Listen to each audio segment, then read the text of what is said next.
My name is Anne. At 26 years old, I just got married 6 months ago. John, my husband, is 30 years old and he works as an office worker. The story I'm about to tell happened when John unilaterally decided to have his younger sister, Molly, live in our brand new house. It's a house worth $45,000 built for the two of us, newlyweds. Ever since our engagement, John and I had been discussing on the layout of the house and choosing the furniture, planning to move in immediately after the wedding. When John's stuff was carried in, I was surprised by the sheer volume of it. I said to him, "John, would it fit in your space in the house? Don't you think you got a bit too much?" John nonchalantly replied, "Huh? Didn't I mention? Molly is moving in with us." I was taken aback. "Molly is moving in with us? Why? We're newlyweds." I challenged John, but he responded, "What's the big deal?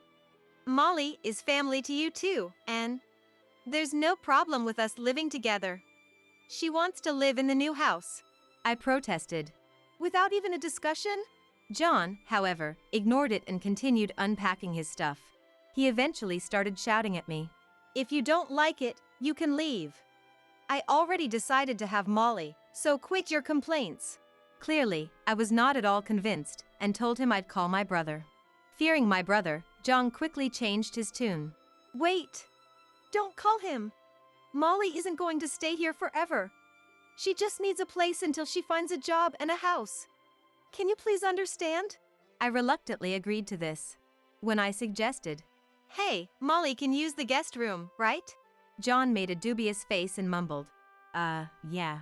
Though he didn't seem convinced, I moved Molly's stuff into the room intended for guests. After a hectic day of unpacking, we had completed more than half of it. We were having a toast to celebrate our move when the doorbell rang. It was already past 9 p.m., so I thought of ignoring it, but John hurriedly went to the front door, unlocked it and let the visitor in. I was shocked as I was already dressed for bed. As I hid in the kitchen, John called me out. "Hey, Anne. Molly's here." Annoyed, I returned from the kitchen to the living room. "Welcome, Molly. What brings you here so late?" I said, trying to hide my irritation. Molly retorted, "Can't I come home whenever I want? Now, where's my spacious room? Show me around, big bro," she said, and John led her to the guest room. Soon, I heard Molly protesting. "This isn't it. You said it's a larger room, didn't you?" She flung open doors looking around for another room on the second floor. "Here it is. This is the room for me, right, big bro?" I had a bad feeling about this, and when I went upstairs, Molly was claiming my workroom as hers. I couldn't help raising my voice. "This is my workroom, so it can't be your room," John suggested. "Why not? Let's make this Molly's room." But I kept insisting. No way. Then I suggested, "How about the room next to it? His workroom is also quite large." I pointed to the room intended to be John's workroom for his hobby. But he panicked. "Not that room. I've been looking forward to use it. I chose the wallpaper and everything. No way." So, the only option left was the future children's room, which was currently being used as a guest room. Molly, still unsatisfied, snapped. "And you're quite insolent, aren't you? Not listening to the head of the household. Quite cheeky for a freeloader who depends on him for meals." I lost all my energy to argue back, thinking, who's the real freeloader here? While I was heading back to the living room, I heard Molly asking, "Hey, big bro. Do we have anything to eat? I'm hungry." I ignored her and continued with my solo celebration of our move in the living room. They seemed to be having an argument, but I didn't care until John came over and said, "You're always going against me, and drinking all high and mighty." He took the wine bottle and gulped it down. And then he shouted, "If you can't listen to me, get out. I'm the head of the household. Don't underestimate me." And he left with Molly. Despite the late hour, I decided to call my brother and tell him about Molly. He picked up the phone on the first ring as if he was waiting for it. However, I could tell from his voice that he was angry. I said, "Are you mad, bro? Were you sleeping? I'm sorry. It turned out I'd called him in the middle of an argument with his wife. What's up? Did the move go smoothly? Sorry, I couldn't help. It's done. Don't you have to talk to your wife? Is it okay to leave her like this? When I asked, my brother John replied tiredly. It's over for us. Worried, I suggested that I'd come to his place. But he said he'd rather be left alone for now. I began to tell him about Molly, how she had started living with us from the first day of our married life, and how she didn't like to use the guest room. I even told him that my husband and Molly had been calling me bratty and telling me to do as I was told. He was worried I was being treated like a servant by my husband and Molly. But I laughed off his concerns. I'm your sister, right? Me, a servant? If they can manage it, let them try.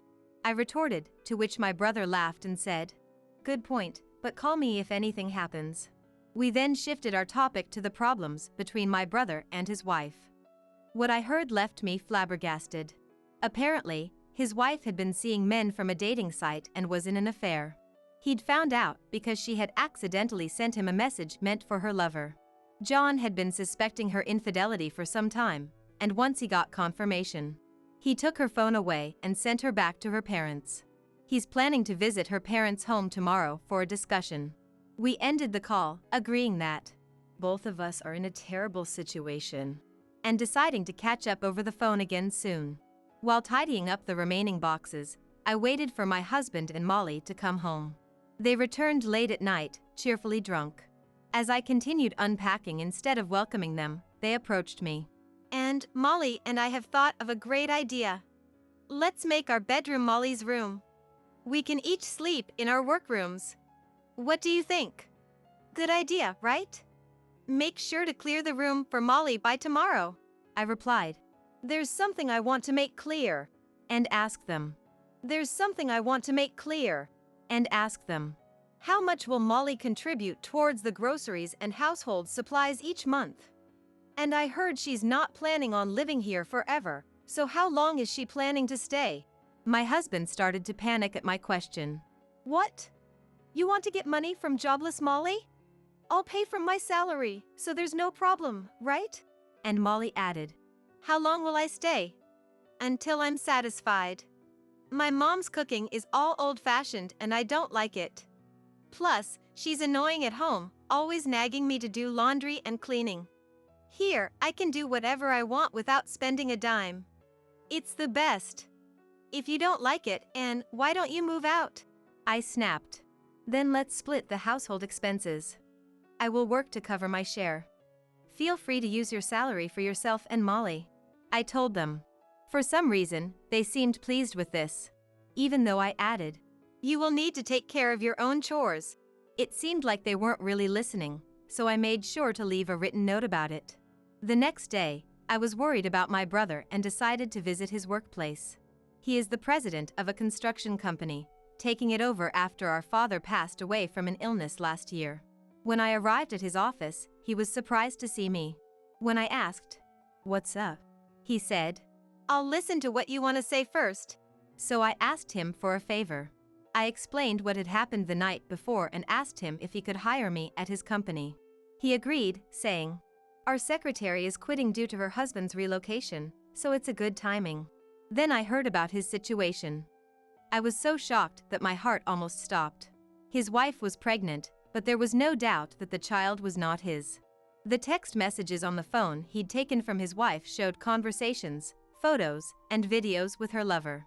The messages indicated that the man was trying to escape responsibility after learning about the pregnancy. When I asked my brother if he was going to divorce his wife, he replied, "It'll be hard for the kids, but divorce is the only option." So, I suggested that he involve a lawyer and have a proper discussion. And I went home. In my room. I kept thinking of the texts and pictures of my sister-in-law's affair that my brother showed me. I couldn't get them out of my mind. The sister-in-law that I knew was a loving, family-oriented person, and I loved her for it. However, she had been betraying my brother. I felt as if I lost a dear friend, and tears welled up in my eyes. Despite all that, Molly has been knocking on my door again and again since a while ago. Hey! I'm hungry. Can you make something? she hollers from the other side of the door.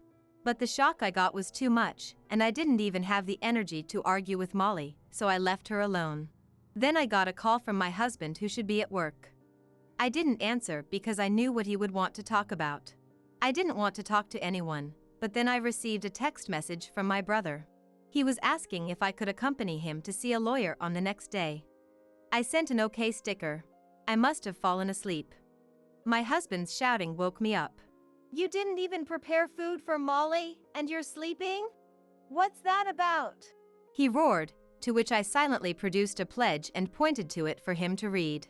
My husband then told Molly, "Let's let her sleep today, she seems to be off. We can scold her once she's feeling better tomorrow." I'm not sick, I'm just tired of you guys. Mumbling, I fell back to sleep. The following morning, without waking my husband, I headed to my brother's. My brother, it seemed, hadn't been able to sleep at all at home and his eyes were bloodshot. I prepared and served breakfast for the children before taking them to kindergarten. In the car, which I was driving, the children said, "Mommy and Daddy had a fight and Mommy left the house." Mommy was the bad one. She left us at home and went out. We cried because we were left alone, so Daddy got angry. The children thought that maybe it was better not to have their mother around because she easily got angry. I told them, "I see. If you're lonely, call Auntie, okay?" To which they responded, "Yay! We might get lonely today, hee hee." I couldn't tell for sure, but I got the impression that they didn't seem sad even though their mother wasn't there. After dropping the children off at kindergarten, I headed to the law office with my brother. The lawyer told us that there was ample evidence from pictures and videos on the sister-in-law's smartphone, line messages, and recorded conversations between the sister-in-law and my brother. My brother's main contention was to divorce and retain parental rights. After my brother finished his story, I had a chance to share about my situation with my husband, got some advice, and was dropped off at home by my brother. My brother was going to gather the rest of the family today and inform them about the divorce. If anything happens, give us a call. We are all gonna be there. With these somewhat prophetic words, my brother left. When I entered the living room, the house was a mess. I guess they tried to make breakfast first. The kitchen area was greasy, and dishes were left on the table. I was exasperated by the sight. I hesitated to clean up the kitchen and cooking utensils that I also use when Molly appeared. Where did you go without even making breakfast? John didn't eat anything and went to work. Isn't it unacceptable to abandon household chores as a wife? She confronted me, to which I responded, You know what? I'm not your maid or servant. Weren't you taught to clean up after yourself since you were a child? Ignoring her repetitive, But you're the wife. I headed to my room. Then, my belongings were gone and Molly's stuff had invaded my room. I returned to the living room and questioned Molly. Did you enter my room? Your stuff is in there. What's going on? Upon asking this, she said, Oh, I've loved your room since I first saw it. It fits my neat and cute image perfectly, don't you think? I've moved your stuff into the guest room. Hearing this, I rushed to the guest room. When I got there, my computer and belongings had been haphazardly thrown in. I felt anger sparking. It was way beyond what I could tolerate. At that moment, I felt a strong desire for revenge. I will never forgive this girl. I decided I would wait for my husband, John, to come home, show him the terrible state of our house, and then ask him, Do you still want to live here with Molly? And I prepared for all the possible outcomes. John, who seemed to have gotten a call from Molly, came home earlier than usual. Then I heard his loud footsteps approaching the guest room where I was. Seeing him come straight to the guest room, I was convinced he already knew Molly had taken over my room, and he wouldn't be on my side. When he opened the door and stepped in, looking like a madman, Molly was right beside him, a thin smile on her face. You apparently went against Molly. You're the one at fault here, not even making breakfast. Aren't you my wife? Isn't it your job to take care of me? Molly is your sister-in-law. You should be taking care of her and put up with her. I thought, so this is how it's going to be. At that moment, I felt every shred of love I had for my husband disappear. He hadn't said one word to defend me, no mention of Molly being in the wrong, or asking her to leave, or having her do household chores, or giving me my room back. I told him, "If you're going to let Molly live here, I'm going to invite my brother over. He's never seen our house before, maybe I should call him over now." Despite his usual fear of my brother, in front of his sister Molly, John acted quite bold. "Are you sure about that? If you let that thug into our house, I'll kick you out." With a confident look, he threatened me, so I told him, "Kick me out? Try if you can. I'll call my mother and brother, and his wife, and have them see the house." Thinking that I was going to beg and cry at his threat of kicking me out, he retorted, "Do not dare call your family. If you don't like it, then leave." Then Molly chimed in, "This is my castle with John, you know? You have no right to call anyone here. Even if your family comes, we'll just kick them out." In response, I picked up my phone and said, "I'll call my brother then." to John and Molly, "We should live together without you and your family. We can invite our friends over and party without worrying about anything." As Molly said this, they both seemed excited about the prospect of me leaving, with John chiming in, "That sounds fun, maybe we should just get divorced already." I was getting increasingly irritated, so I decided to call my family over right at this moment when John and Molly were still high-spirited. They were overjoyed thinking about the freedom they'd have without me, and their minds were filled with the thought of kicking me out. So, I said, "All right. But you'll regret this. I'm calling my family now." I called my brother and told my family to come as soon as they can. My brother responded, "We've been waiting for this. We're on our way." I figured he must have sensed that I would call him, and I was moved by his foresight. My family arrived within about 30 minutes. Molly, who had threatened to kick out my family when they arrived, turned pale upon seeing my brother. "Oh, Molly, I thought you were going to kick out my family when they arrived." At this, Molly could only shake her head at me. Seeing that, her husband John also shrunk in fear after witnessing his ally, Molly, become scared. My brother has been practicing judo since he was a kid, and until he injured his knee in college, he had been a regular at national competitions, was a big guy, standing at 6 feet and over, and his intimidating appearance was emphasized by his buzz cut. He's now a coach for a local boys' club. My younger brother is the same, also practicing judo, and he looks just like his elder brother.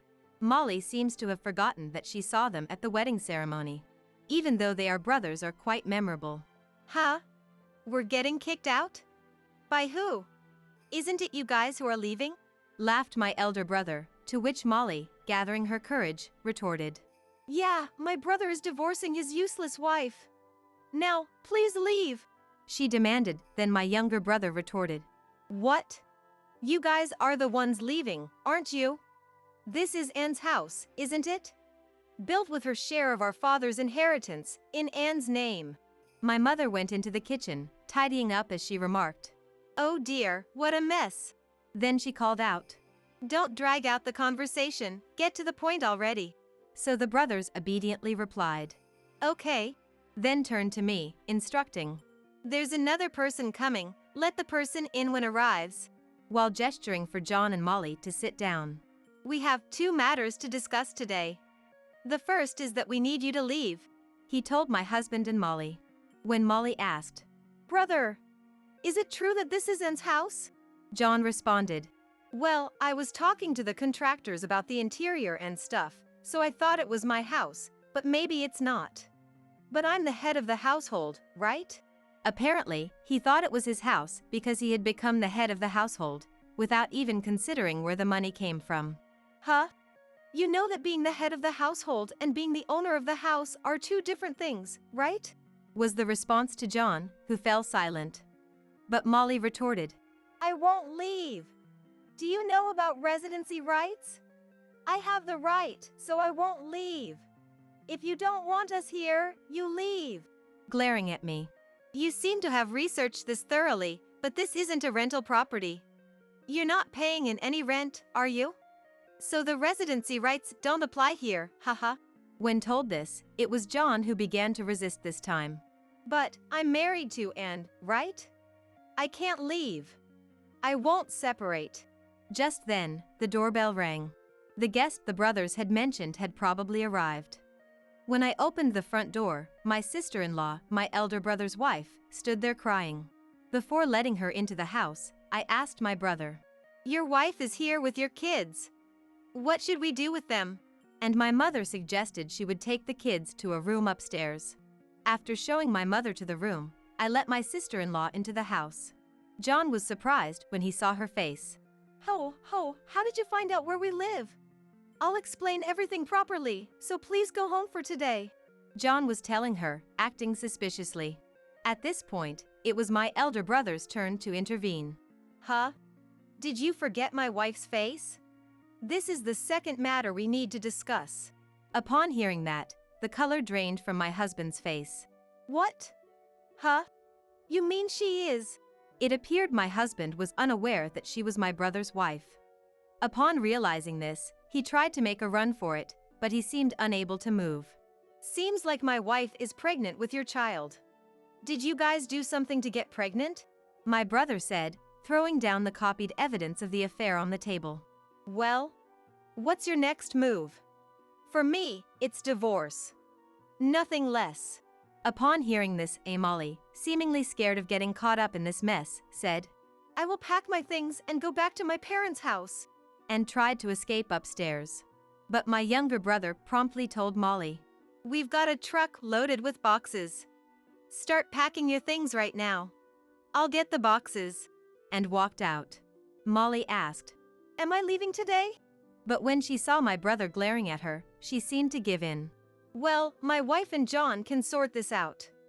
First, sign the divorce papers." He told his wife to sign the divorce papers and handed them to her along with a pen. Seeing that the custody section of the divorce papers was assigned to my brother instead of her, she hesitated, but he said, "That's what the kids want. Your opinion doesn't matter." She signed the divorce papers with tears streaming down her face. "Next time, take care of the child in your belly.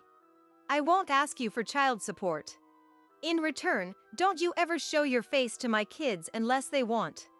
I won't stop them if they want to see you when they grow up." Upon hearing this, she apologized to my brother on her knees. I didn't miss the tears welling up in my brother's eyes. I realized how hard it had been for him. Next, it was my turn. "So, Anne, what are you going to do?" When asked this, I said, "I choose divorce too. I want him out of my house as soon as possible." Then, my husband dropped to his knees and began to apologize to me. "I don't want a divorce. Please forgive me. I beg you. Besides, it could be his child, not mine." But when my brother said, "I'm good with 2 kids. I've had surgery to make sure I can't have any more," John went speechless. My brother handed me the blank divorce papers. "If you want him out right away with Molly, why don't you have him sign?" I told my husband to sign it. And he signed on it. Maybe he gave up or wanted to escape this place with Molly. I handed my husband 2 pledge documents that my lawyer had prepared for me. One was for John and the other for Molly to pledge they'd pay for the damage they made in the house. It will roughly be $30,000 total, I suspect. And it also states that they never enter my house again in the future. John looked at my brother and me as if he wanted to say some complaint, but when my brother glared at him, he reluctantly signed the pledge documents. My husband, shoulders slumped, tried to go upstairs to pack his things for moving, but my brother said, "Oh, I got a marriage license for you guys when I got the divorce papers," and handed his wife the marriage license. She immediately signed it and said, "John, sign it quickly. You've messed up my life, so you have to take responsibility. I'm having this baby. You can't escape." With her crazed look, my husband signed it, crying and saying, "Just do whatever you want." Finally, my brother yelled, "Hey, you won't say anything unless I ask, huh? Don't you have anything to say to me?" My husband finally apologized to my brother, almost scraping his head on the floor. After that, we all hastily packed my husband's and Molly's belongings into boxes and loaded them onto the truck that had arrived, and took them to their parents' house. With that, my brief married life came to an end. I'm going to live alone in this big house, I thought, but my mother offered to sell her house and move in with my younger brother. And it seems my elder brother, too, is going to sell his house and move in with his 3 children. My mother and my brother are going to buy this house from me with the money they get from selling their houses, telling me. Why not build a new house when you get married next time? But I keep saying, I'm good with an apartment. We got a dog that the kids had always wanted to have. Although in this house we had some bad memories, we are living a life full of laughter and happiness. My ex-husband reportedly married my ex-sister-in-law half a year later and is living with her at his parents' house. My ex-husband seems to be working day and night to pay for the damage of the house. And Molly treated her new sister-in-law like a maid. Sister-in-law lost her mental balance. Molly's mother couldn't stand to see her like that and kicked Molly out of the house. Molly asked my ex-husband for help, but he blamed her, saying, If you hadn't moved in, we'd still be living in that mansion. Molly ended up isolated, with no one on her side. Get to cleaning the house already. Slaves don't get to rest. That's what my husband Anthony said as he splashed beer on me. I was so taken aback by the suddenness of it all that I froze. My body was wet, and the distinctive smell of beer filled my nostrils. As I stood there in disbelief, Anthony hurled more abuse my way. What should I do? What does Anthony want from me? Just when I felt cornered and at a loss for words, I heard a voice from the computer. The moment he heard that voice, Anthony, who had been red-faced and angry just seconds before, stiffened and collapsed on the spot. My name is Chloe. I'm 33 years old. I work as an office clerk at a company in a certain region, putting my all into my job every day. My days consist of dealing with large amounts of data and documents and punching numbers into a calculator. I think to myself that the company should make more use of computers, but being one of the younger employees within the company, I didn't have much say. I worked while being mindful of my superiors and was forced to attend drinking parties I didn't want to go to. My spirit was utterly exhausted. These numbers are wrong again. I'm sorry. Please, I'm really counting on you. You've been making a lot of mistakes lately. Yes, sir. The mistakes kept piling up due to my fatigue, further diminishing the little confidence in my work I had to begin with. I wondered if quitting would be better for me. It was during these times that a certain man started coming to the company as a salesperson. This man was the person who would later become my husband, Anthony. From just one look, it was clear that Anthony was a kind man. Even to me, who only did things like making coffee, Anthony was always kind. I found myself drawn to Anthony before I knew it. However, I couldn't bring myself to express my feelings to Anthony. It was all one-sided on my part, and I was sure Anthony didn't think anything of me. That thought was always in my mind. But a few months after Anthony started coming to the company, to my surprise, he approached me. We started going out for drinks after work, which led to us dating. After 2 years of dating, we were able to get married. With our marriage, I quit my job, and Anthony and I started a new life in a new home.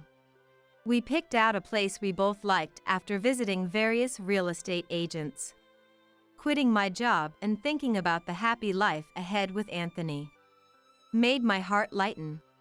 However, the life I had envisioned was not to be. A month into our marriage, I noticed Anthony was acting differently. "Welcome home, Anthony. You're early today." "Yeah, well."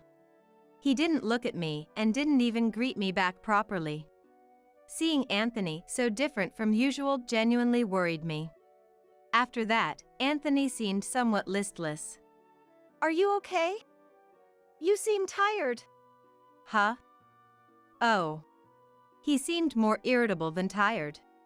Indeed, he was different from his usual self. I thought maybe he was just tired today, and didn't think much of it. However, the next day and the day after that, Anthony's attitude remained unchanged. Gradually, it wasn't just his attitude and greetings. He stopped taking the sandwiches I made for him and didn't contact me when he was coming home late. I could tell that he was starting to treat me carelessly. Maybe I had done something to offend Anthony. As I pondered over this, my own time flew by. I was filled with insecurities about my behavior and thoughts of Anthony. Things changed a few months after Anthony started showing a change in his attitude. He began to verbally abuse me out of nowhere. One evening, Anthony spoke to me without touching his dinner. "Hey, Chloe. Do you realize?" Realize what? Without a subject, his sudden question was impossible to understand. I urged Anthony to explain further. Without any sign of remorse, Anthony said, "Your cooking is terrible." "What? Terrible?" Yeah. I guessed you hadn't noticed. Think about how I feel, having to eat such terrible food every day. I had often cooked meals during our dating period, but he had never made such a complaint before. He always seemed to enjoy the meals, and he had told me many times they were delicious. Watching him like this, I never thought Anthony would find the meals I made unpalatable. "You used to say it was delicious." What? Did I? Seeing my anxious face, Anthony started laughing loudly. Then, after a good laugh, Anthony put down his fork and went back to the bedroom. Looking at the untouched meal, I felt indescribable. I too put down my fork and kept replaying Anthony's words in my mind. Had he been hiding that he found the meals unpleasant all this time? Or had my cooking skills just declined? I thought about it a lot, but couldn't come to a satisfying conclusion. However, one thought did seem to make sense. His recent behavior, his words just now. I thought maybe Anthony had come to dislike me. At first, I thought maybe he was just a little tired, but his recent behavior has definitely been too much. The Anthony I knew would have told me if he was tired. It must be so. But that would mean I did something to make him dislike me. However, I can't think of anything that might have caused it.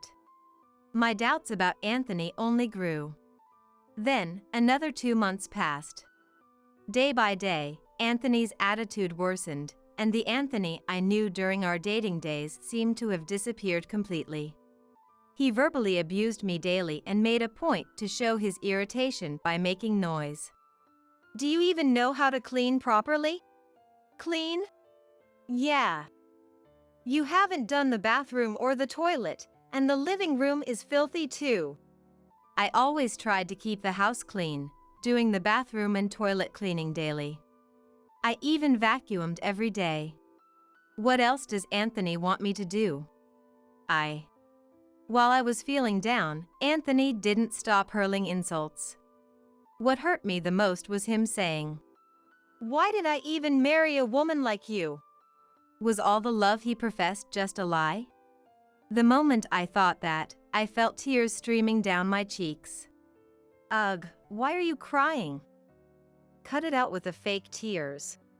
In the past, if I cried, he would comfort me. Now, he only says cruel things.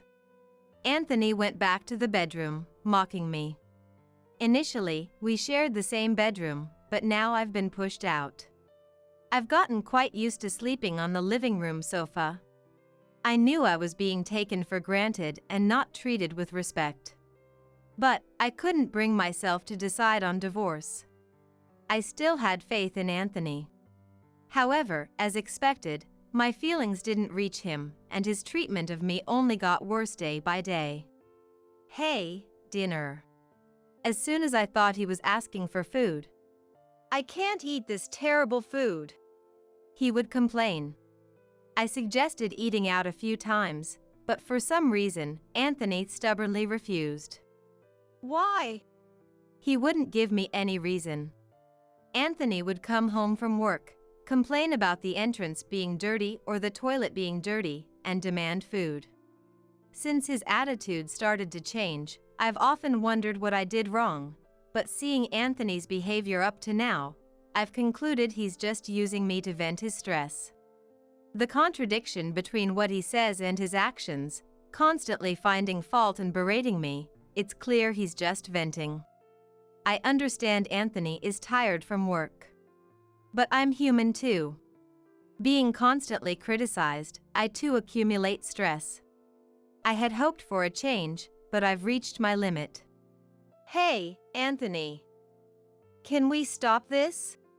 I gathered my courage to talk to Anthony. I don't know if it's because you're tired from work, but can you stop taking it out on me? I'm also stressed from being criticized by you every day. Anthony looked at me in surprise, speechless. Huh? What are you talking about? It's just like I said. You come home and immediately start complaining about me. I'm trying my best, you know? Anthony was half laughing as he listened to my words. But as soon as I finished speaking, his face turned red with anger. You know what? Who do you think you are? You're a housewife, but you can't clean or cook properly. What's wrong with complaining? Living carelessly like that. That's what pisses me off. Then, can you tell me what's wrong so I can fix it? No, I won't say. It's clear that nothing will change even if I tell you. You need to figure out what's wrong by yourself. Anthony evaded the question when I asked what was wrong with me. This conversation alone made it clear that Anthony only saw me as an outlet for his stress. Our relationship worsened even more after I expressed my feelings. The verbal abuse and attitude towards me intensified. I sighed, reminiscing about the happier times in the past. However, one day, I received a call from an unexpected person. It was my mother-in-law, Jody. Jody and I get along well, but we don't call each other often, so I quickly answered the phone. Hello? Oh, Chloe, how have you been?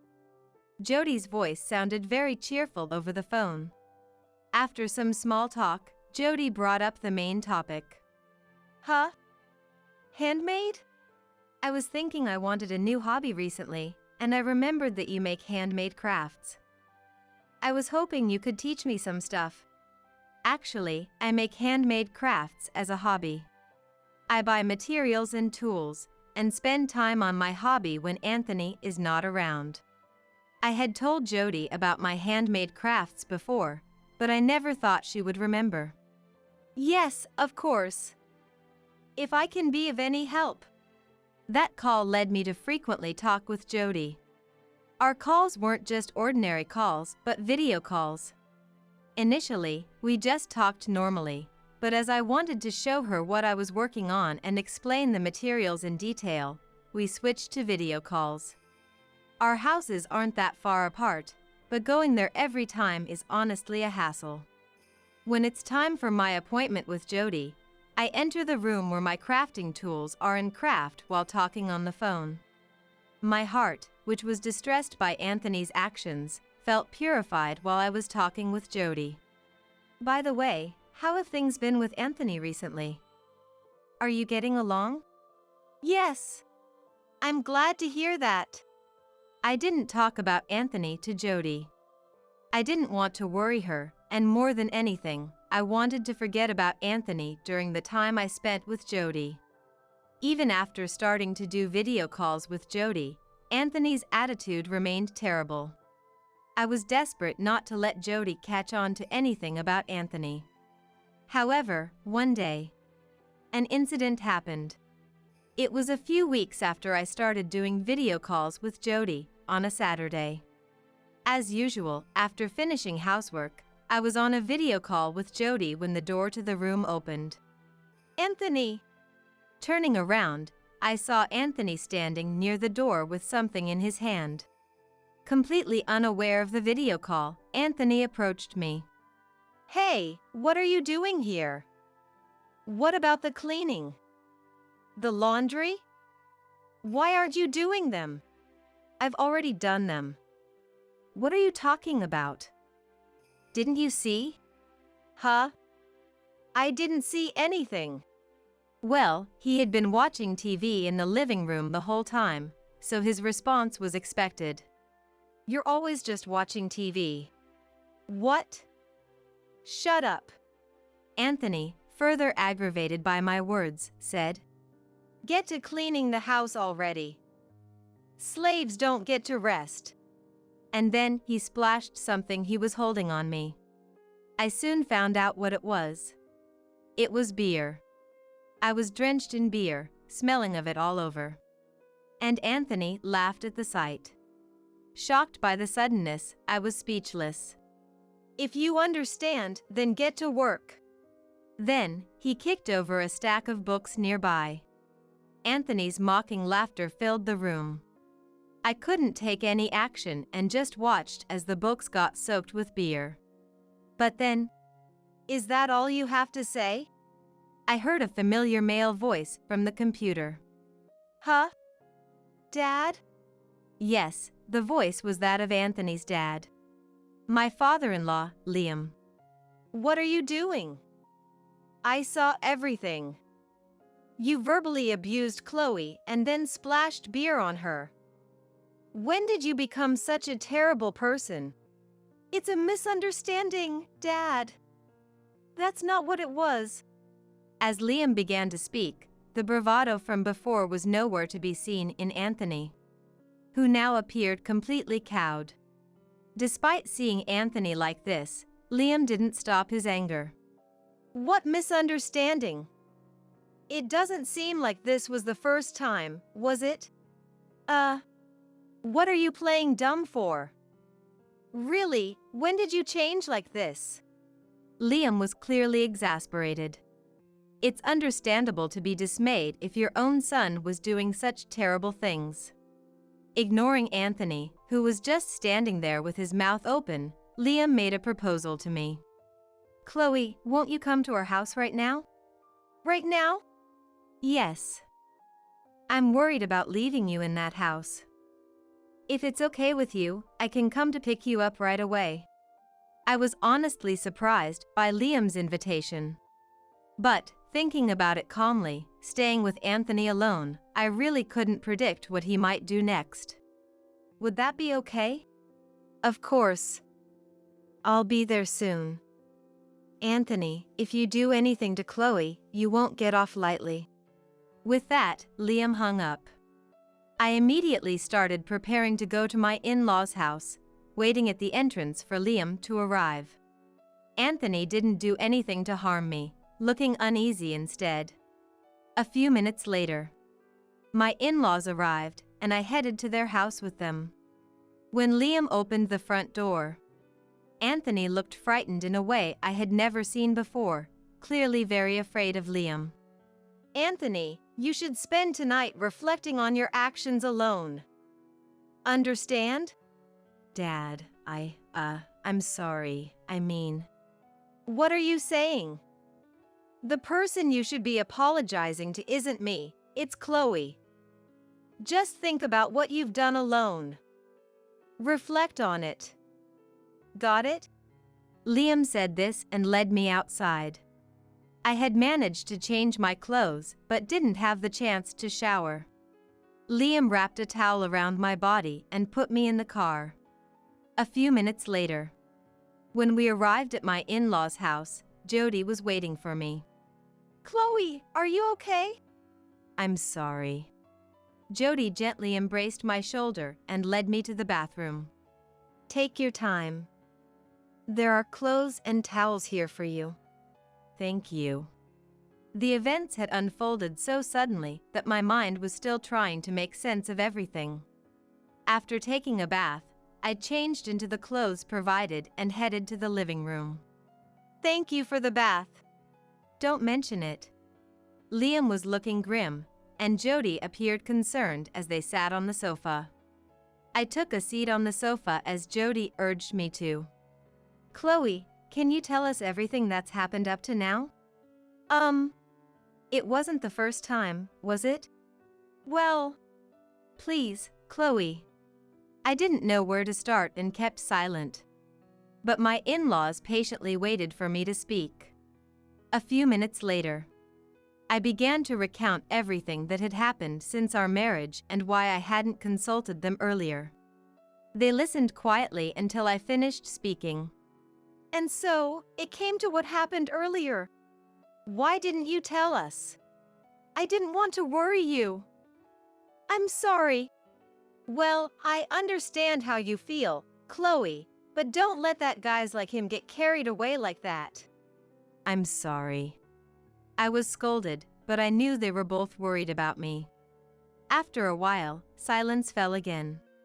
Both seemed to be pondering, and the atmosphere didn't invite interruption. After a few minutes of silence, Liam finally spoke slowly. Do you still love Anthony? What? I mean, Anthony is likely to repeat the same behavior. Maybe it would be best to consider a divorce seriously. Jody nodded in agreement next to Liam. Divorce. I had never expected Anthony's parents to suggest divorcing him. Certainly, it might be easier to divorce. But, could this be an opportunity for him to change? The dilemma of still being in love made the situation even more difficult. However, they quietly waited for my decision. After a few minutes of thought, I made my choice. I'll get a divorce. I decided on divorce. There was a part of me that wanted to believe in Anthony, but after much thought, it was clear he had never listened to anything I said before. If I didn't divorce and went back, he would likely return to his terrible attitude towards me again. That's what I thought. My decision seemed to have relieved them both. After some discussion, we decided I should file for divorce as soon as the next day. This way, I could finally be free from Anthony. Even though I had hoped for Anthony's change of heart until the very end, part of me felt relieved once the divorce was decided. The next day, I went to the house with my in-laws, holding the divorce papers in hand. As soon as we rang the doorbell, we could hear footsteps inside, and Anthony came out. Chloe. And Dad and Mom. Seeing the faces of my in-laws, Anthony showed an obviously disappointed expression. It should have been clear that I wouldn't return alone so soon after what had happened. We entered and sat down on the sofa. My in-laws also sat down beside me.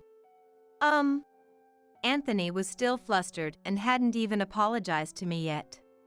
Watching him, I said, Anthony, I want a divorce. What? Divorce? I've thought about it, and I no longer have the confidence to continue with you. If we start living together again, your attitude will just revert back, and over time, you'll forget about what happened this time and repeat the same behavior, won't you?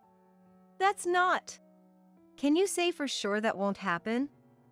Besides, you haven't properly apologized to me yet. It's clear you haven't reflected at all from your actions. I'm sorry. Anthony quickly apologized after hearing my words, but it was too late. I had no intention of forgiving Anthony anymore. It's too late for everything. Just sign the divorce papers quickly. With my in-laws on my side, I could boldly express my thoughts to Anthony. Too late. Anthony, what were you thinking last night? Not even apologizing to Chloe, and now you're surprised to be faced with a divorce. If you were aware of how terrible you've been, being divorced wouldn't come as a surprise. I did do terrible things, but I never thought it would lead to divorce. Not expecting to be divorced? You really have a blissfully ignorant brain. Anthony shrank back at my words. All his bravado seemed to have been left somewhere far behind. In the end, Anthony reluctantly signed the divorce papers. Our relationship ended without a single sincere apology from him. By the way, as I was packing to leave the house, I asked something that had been on my mind. Why did your attitude change all of a sudden after we got married? There was nothing like this when we were dating. Reluctantly, Anthony opened up. I didn't want to be looked down upon. That's all. Looked down upon? Did I ever act like that when we were dating? No, you didn't. Keep your weird fantasies in check. It's really unbelievable.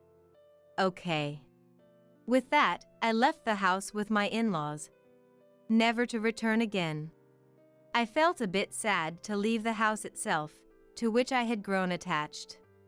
After filing the divorce papers, I stayed with my in-laws. Being a housewife without my own income, my in-laws told me I could live with them. Of course, I was nervous at first.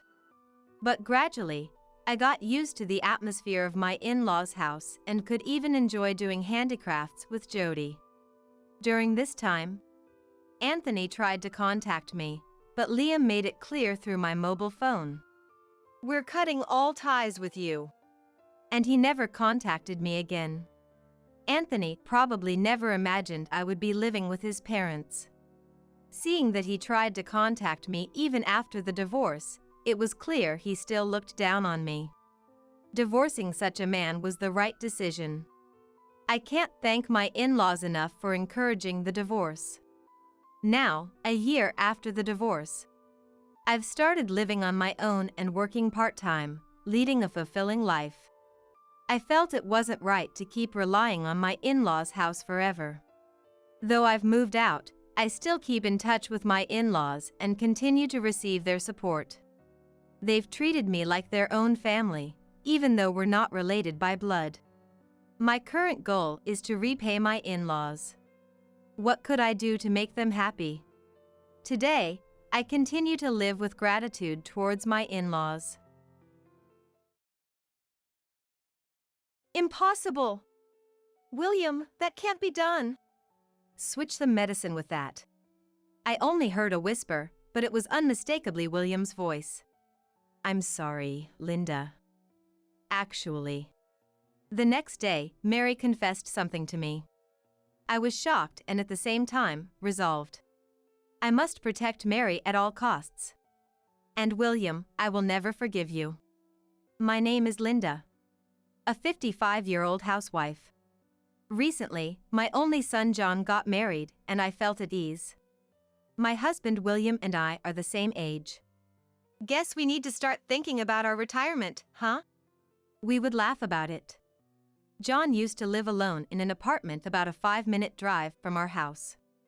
It was a studio apartment. So, after getting married, the newlyweds moved to a bigger apartment. Their new place was even closer to us, just a 10-minute walk away. William and I thought, it's comforting to have John so close. But I felt a bit uneasy.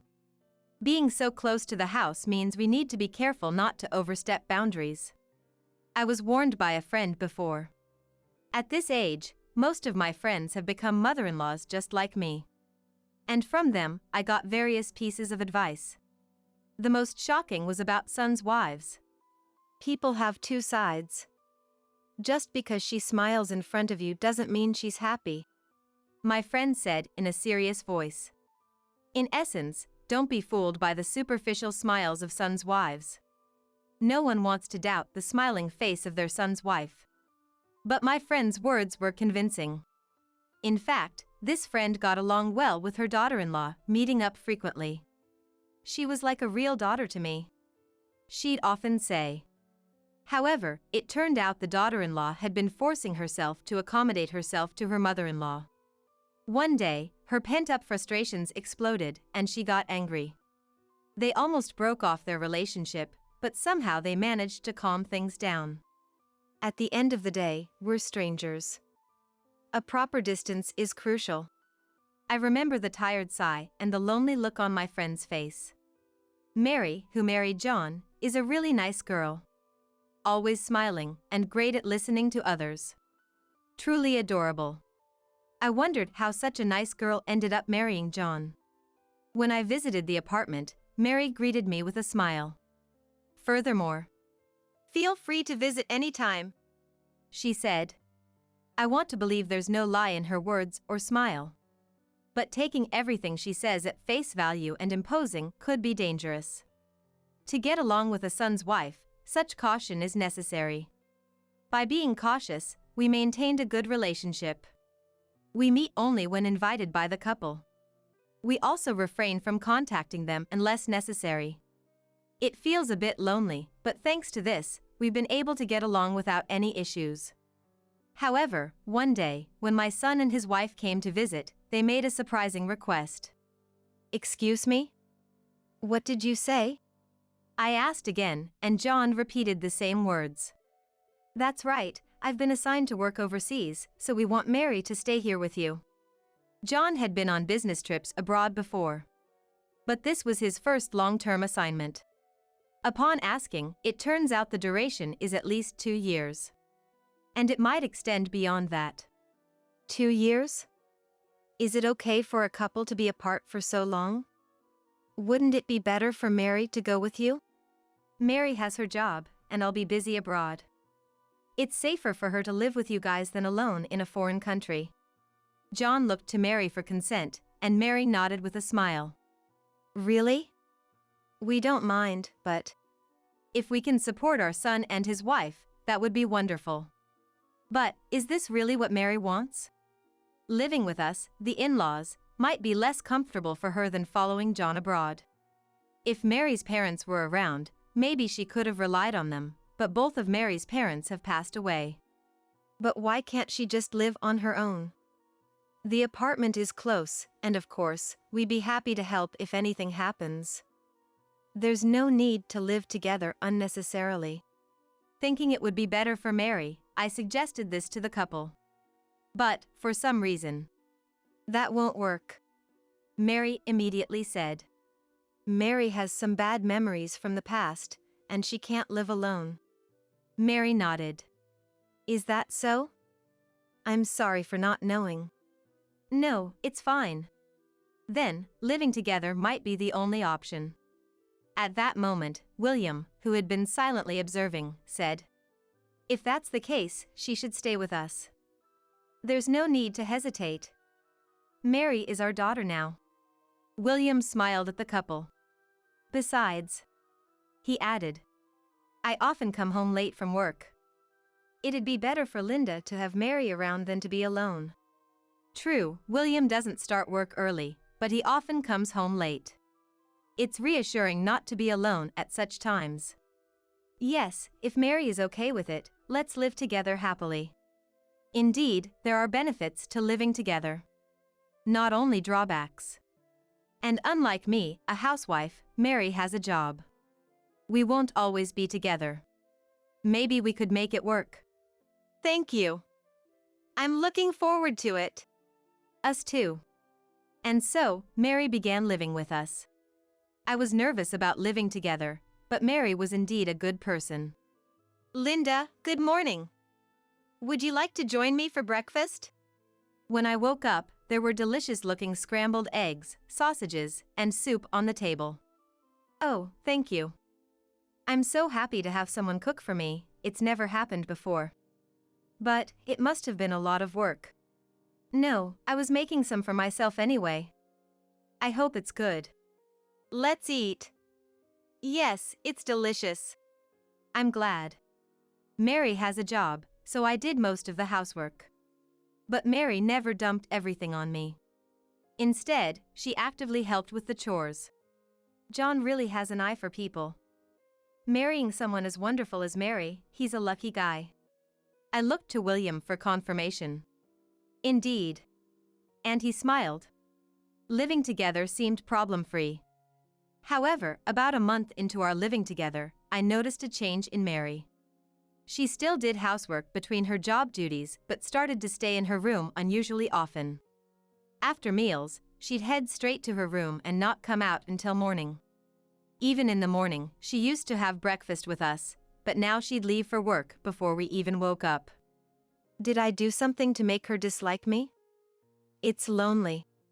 I told this to William, who returned home late. Are you thinking too much? Mary might just want some alone time. That may be true, but I feel like she's avoiding us. Living together with us. Mary has to be considerate of us every day. Maybe she's tired of it.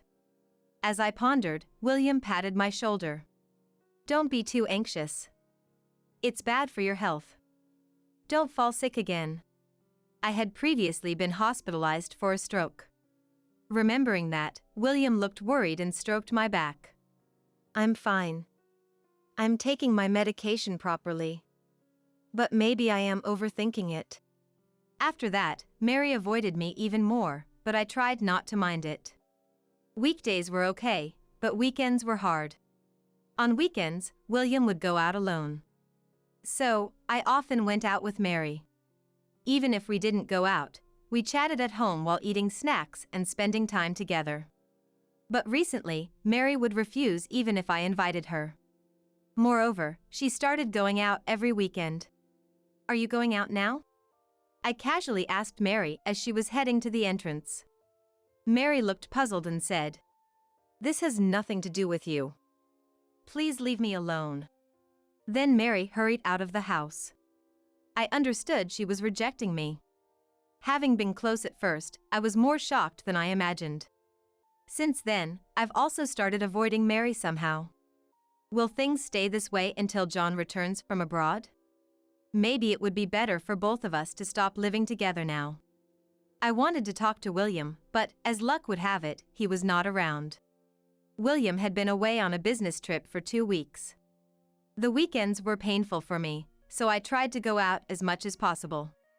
I didn't want to run into Mary. When I got home, I could hear Mary's voice coming from her room. It sounded like she was talking to someone. Since Mary wouldn't invite guests over without telling me, she must be on the phone. I'm home. I called out and approached her room. As I was about to quietly open the door, I realized Mary was on a call. She was indeed on the phone. Convinced, I thought not to disturb her call and was about to leave. When Mary raised her voice. "It's impossible, William. I can't do that." I definitely heard William's name. William was supposed to be on a business trip. It seemed unlikely he would contact Mary from there. Yet, I heard Mary continue. "William, that's why I can't." I heard Mary say. I approached Mary's room again, trying to listen. I could hear Mary's voice, but not the person on the other end. I couldn't tell if it was William nor understand the conversation. Feeling frustrated, I couldn't leave or interrupt. I just stood there. Meanwhile, Mary seemed troubled on the phone. Repeatedly saying, "That's why it's impossible," she said over and over. Was William asking her for something? Maybe I should help. But she'll find out I was eavesdropping. It might worsen our already strained relationship. Yet, it's sad to think our relationship could get any worse. As I was pondering this, Mary cried out in distress. Almost simultaneously, I heard something fall. Soon after, William's low voice filled the room. "Switch the medicine with that." Perhaps Mary dropped her smartphone, causing it to switch to speaker mode. Mary must have quickly picked up the phone and switched it off speaker because William's voice disappeared, and only Mary's voice was audible again. After that, "I understand," Mary said, then fell silent. She must have ended the call. I took a deep breath, quietly returned to the entrance. And after composing myself, "I'm home," I called out to Mary again. "Ah, welcome back." Mary came out of her room, her face tense. There was no way I could question her about the phone call. Mary went back to her room with a troubled look. Who was William talking about? Most of all, the words about switching the medication with that stayed in my mind. I thought about asking Mary several times but didn't have the courage to do so. Had William and Mary been in contact without my knowledge all this time? William's tone during that moment was far from his usual demeanor. Such a commanding tone, not just towards Mary, but he wouldn't even use it with me. What if Mary was betraying me? Or, what if William was threatening Mary? I couldn't sleep that night. The next day, rubbing my sleepy eyes, I was drinking water in the kitchen when Mary woke up. "Good morning, Mary." My voice was hoarse from lack of sleep. But Mary's voice sounded even less energetic. "Good morning," she said, looking down, in a barely audible voice. "Mary, you seem down. What's wrong?" Could it be related to yesterday's phone call? Concerned, I looked at Mary and was shocked. Mary's eyes were swollen. Her cheeks were wet with tears, and tears were still overflowing from her eyes. Mary, what's wrong? Are you okay? Instinctively grabbing her hand, Mary grasped mine back. I'm sorry, Linda. Actually. Mary then explained something to me while crying. It was unbelievably shocking. I didn't know how to react after hearing everything. Stunned by Mary's sudden confession, my mind went blank. Mary cried in front of me again. I'm sorry. Linda, I'm sorry. Mary kept apologizing.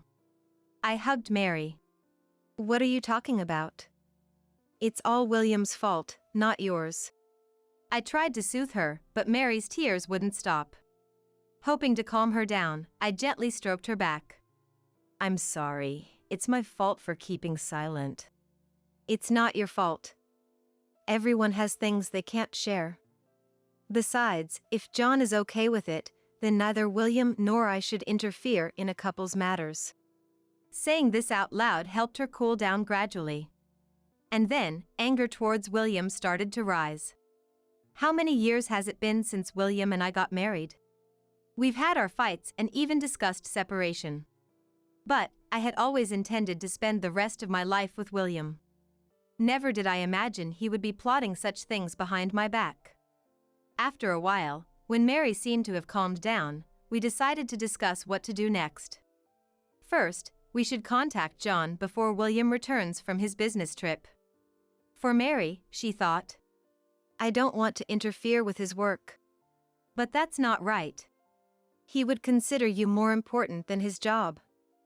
How would John feel if he found out you've been struggling like this? After hearing this, Mary silently agreed. We tried contacting John, but couldn't reach him. Maybe he was busy with work or asleep. We decided to leave a message summarizing the situation and asking him to call us when he has time. 2 days later, William returned from his business trip. I'm exhausted, he repeated, handing me his bag and jacket. I took them, saying, Welcome back, without really meaning it. Entering the living room, William looked around. What's wrong? I asked, and William replied, Just wondering where Mary is. Scanning the room again. Oh, I sent her out for some shopping. Did you need her for something? I said with a forced smile, and William replied, No, not really. Averting his gaze. While William showered, I prepared the documents on the table. The thought of showing them to William filled me with mixed emotions. After decades of marriage, I never wanted to use such papers. But knowing the truth, I could no longer envision a future with him. William came out of the shower, looking satisfied, and sat down with a towel around his neck. Normally, he would finish off a beer already set out for him. But noticing the absence of beer, he squinted at me questioningly. Hey, where's the beer? There's no beer today. Look at this instead, I urged, and William, looking at the papers on the table, was shocked. What's this? He said angrily, staring at the table. I clenched my fist and said, These are divorce papers. Please, let's get divorced. Huh? William shifted his gaze from the divorce papers to me. Divorce? Why? I sensed more anger than confusion in William's voice and expression. Why does someone like me have to be told by you to divorce? I can almost hear him saying that. It seems like you wanted a divorce, right? William looked surprised. No, I never, that. I couldn't help but laugh. What's so funny? Because you're so flustered. Oh right, you didn't want a divorce, you wanted to remarry. William remained silent, looking troubled. I know everything. Your affair with another woman, trying to make me take medication to be with her, and what I can't forgive the most is that you threatened Mary. William turned pale and started to sweat. With that face. It's not true, that's not it. He kept repeating excuses. Whatever you say is pointless. I heard everything from Mary. Mary, that bastard. Mary had debts before getting married. It seems William found out when she was talking to John about it on the phone. The reason she couldn't live alone was because she wanted to use the rent money to repay the debt. Knowing she had no money, William must have thought he had the upper hand. He had Mary doing menial tasks behind my back. Mary, afraid of being thrown out, couldn't stand up to William. Apparently, Mary was keeping an eye on William every time she had a day off to break free from him. That's when she witnessed William cheating. When she confronted him, Linda will be the one who's sad, he brazenly responded. And then, brazenly, since it was out in the open, William ordered Mary to switch my medication. So, you thought of getting rid of me because I was in your way? Yes, shockingly, the person William was talking about over the phone was me. Having had a stroke before, there's a medication I must take daily. Without it, I'm prone to blood clots, and unluckily, it could be fatal. William was planning to swap my medication with something else. Of all things, to swap it with a vitamin pill, huh? For most people, it's just a supplement, but for me, it's poison. Depending on the type of vitamin, it could increase the risk of blood clots. In other words, William was after my life. Anyway, I can no longer stay with you. Please, let's get a divorce. We'll discuss the money for the divorce proceedings through a lawyer later. William looked frustrated and then turned his gaze to Mary, who returned. Mary, how dare you do this? You know what will happen, right? Mary showed a momentary look of fear, but when I took her hand, she glared back at William. I know. It's okay now. I have Linda. What? Getting cocky, aren't you? William seemed ready to pounce at any moment. But just then, there was a noise from the entrance, and John appeared. Are you okay? John stood in front of William, shielding Mary. John, why are you here? I got a call from Mom and rushed back from overseas. Dad, I'm disappointed. What have you done? At first, I just wanted to exploit a weakness and leave. But then, I needed money. Either way, it's despicable. I don't want to see your face anymore. Just leave. Wait. Are you okay with this, Linda? Saying such things. You're a housewife without an income. You won't be able to live. Don't worry. I'll get the money for the divorce proceedings from you. Besides, this house was inherited from my parents, so don't act so high and mighty. William was still saying something so arrogant, but I'll call the police, I said, and he left. Afterward, William and I divorced. William had been secretly supporting his mistress, and some savings had been spent. I feel like I understand why he needed money. As a substitute for the money for the divorce proceedings, I took all his remaining savings. William's life from here on is on zero savings. Relationships broken off by his son, it's going to be quite hard. Whether his mistress will stick with him through this kind of life is questionable, but I couldn't care less. John went back to work the day after everything was settled. Mary and I are still living together. I repaid Mary's debts with the money I got from William. My son and his wife wanted to repay it themselves, but considering the interest rate, it seemed wasteful. Since it was William's money anyway, I wanted to use it up quickly. The regular meals between my son's wife and I are now my greatest joy. We want to keep getting along well until John returns home. I will no longer be involved in family ties that exist only on paper. With such a shocking statement escaping Grace's lips at the wedding speech, the room went ice cold. Normally, it would follow with, "Thank you, Dad and Mom, for raising me for 27 years." Paul, who was about to become Grace's husband, froze next to her. I, too, withdrew the tears I had been shedding until a moment ago and stared at Grace. Then, unable to hold back the laughter bubbling up from deep within, I burst into inappropriate laughter. All guests turned their eyes towards me, standing at the very back. That line is more fitting for me, don't you think? Unbothered by the guest's stares, I flashed Grace a challenging smile. What? What do you mean? When Grace retorted with mockery, I finally stood up. My name is Stella. I'm 60 years old and currently work for a foreign consumer goods company. There's a reason why I say currently. After graduating from college, I moved through numerous companies. Having dreamed of working hard once I became an adult, I changed jobs every few years to advance my career after getting a job at a consulting company. I sought new challenges in various companies rather than staying with one, thanks to my fickle nature. My efforts were quickly recognized by my bosses, leading to promotions and substantial salaries at each company. Thus, at the foreign consumer goods company I currently work at, I have been making good progress, reaching top sales performance 3 years after joining. No woman has worked long and in various roles around my age, so promoting me seemed to enhance the company's reputation as a business that promotes women's career advancement. I'm now happily serving as the sales department manager. I have a very blessed life at work. My career-focused life took a turn towards family 15 years ago, while working at a securities firm. That's where I met Kevin, my husband who is 2 years my junior. Kevin had been working in the accounting department of a securities firm since high school graduation.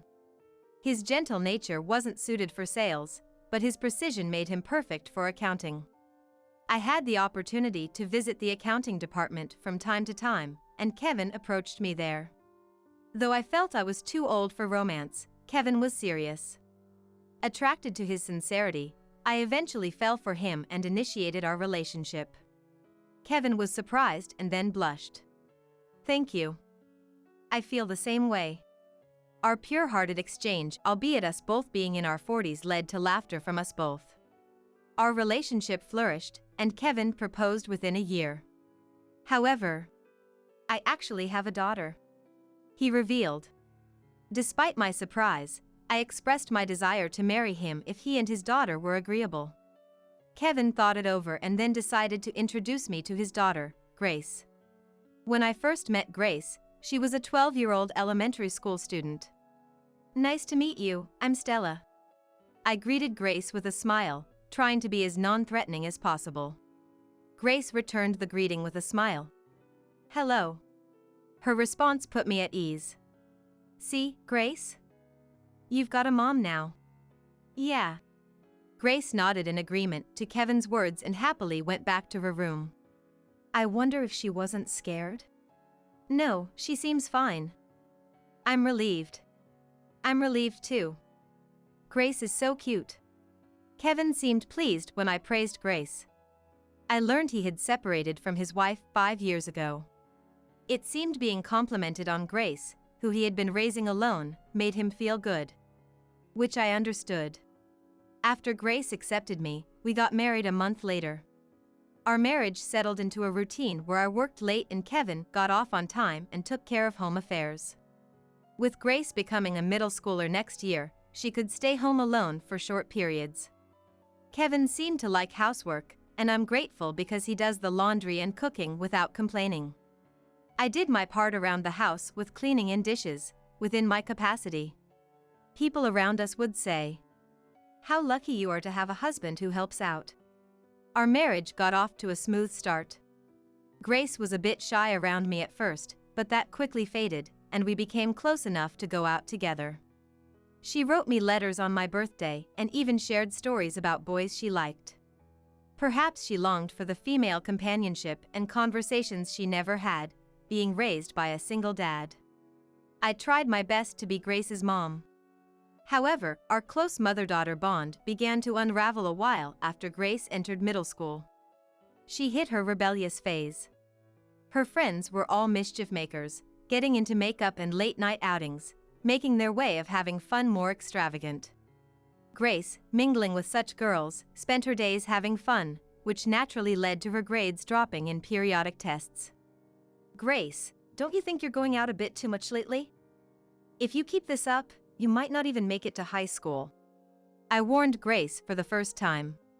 Grace, taken aback by my scolding, retorted, "Huh? Why do I have to be lectured by a stranger like you? It was the first time I heard such heartless words directed at me. A stranger? We were getting along just fine until recently. I was just being polite. I had to be nice to you, or Dad would feel sorry.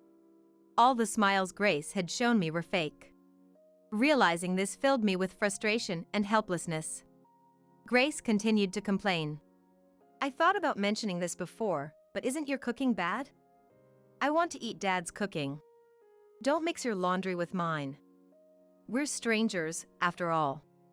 About everything I did. Her criticisms were always delivered in Kevin's absence, revealing Grace's malicious nature. I considered discussing it with Kevin, but knowing he cared deeply for both his daughter and me, I knew it would sadden him. I didn't want to upset him or add to his worries, so I never brought it up to him. Grace's harassment escalated from verbal attacks to actions, like removing important documents from my bag before work or finishing off a cake Kevin had saved for me. Her ability to charm everyone meant Kevin never noticed her tormenting me, making me dread even seeing Grace. The attacks from Grace, which only worsened over the years, continued for 15 years. She still acted sweet in front of Dad. As she grew into adulthood, her antics became more troublesome, like withdrawing money from our joint account or stealing my precious jewelry. When I was about to reach my breaking point, I'm getting married. The wedding is next month, Grace announced. Really? So suddenly? At 27, Grace was at a reasonable age for marriage. But the abruptness of a wedding next month left me struggling to keep up. What's wrong with sudden? Timing is everything in matters like this. Just so you know, I'll marry even if you oppose. Grace seemed uninterested in my opinion, quickly retreating to her room after merely informing me of her marriage. That night, I shared the news of Grace's upcoming marriage with Kevin. What's this all about? I haven't heard anything. Bring Grace here right now, Kevin demanded in an unusually stern tone, so I called Grace back. If you're getting married, introduce us to your fiancé. We'll talk about the wedding after that. Faced with Dad's reasonable demand, yes, Grace meekly responded.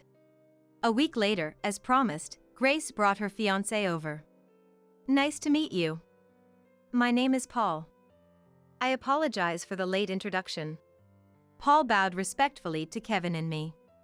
He seemed to be a public servant from what we heard.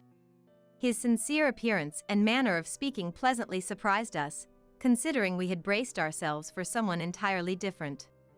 After chatting for a while with the four of us, Paul made remarks that put Grace in a favorable light in front of us, revealing his serious nature. See? He's a good guy, right? It's okay to marry him, right?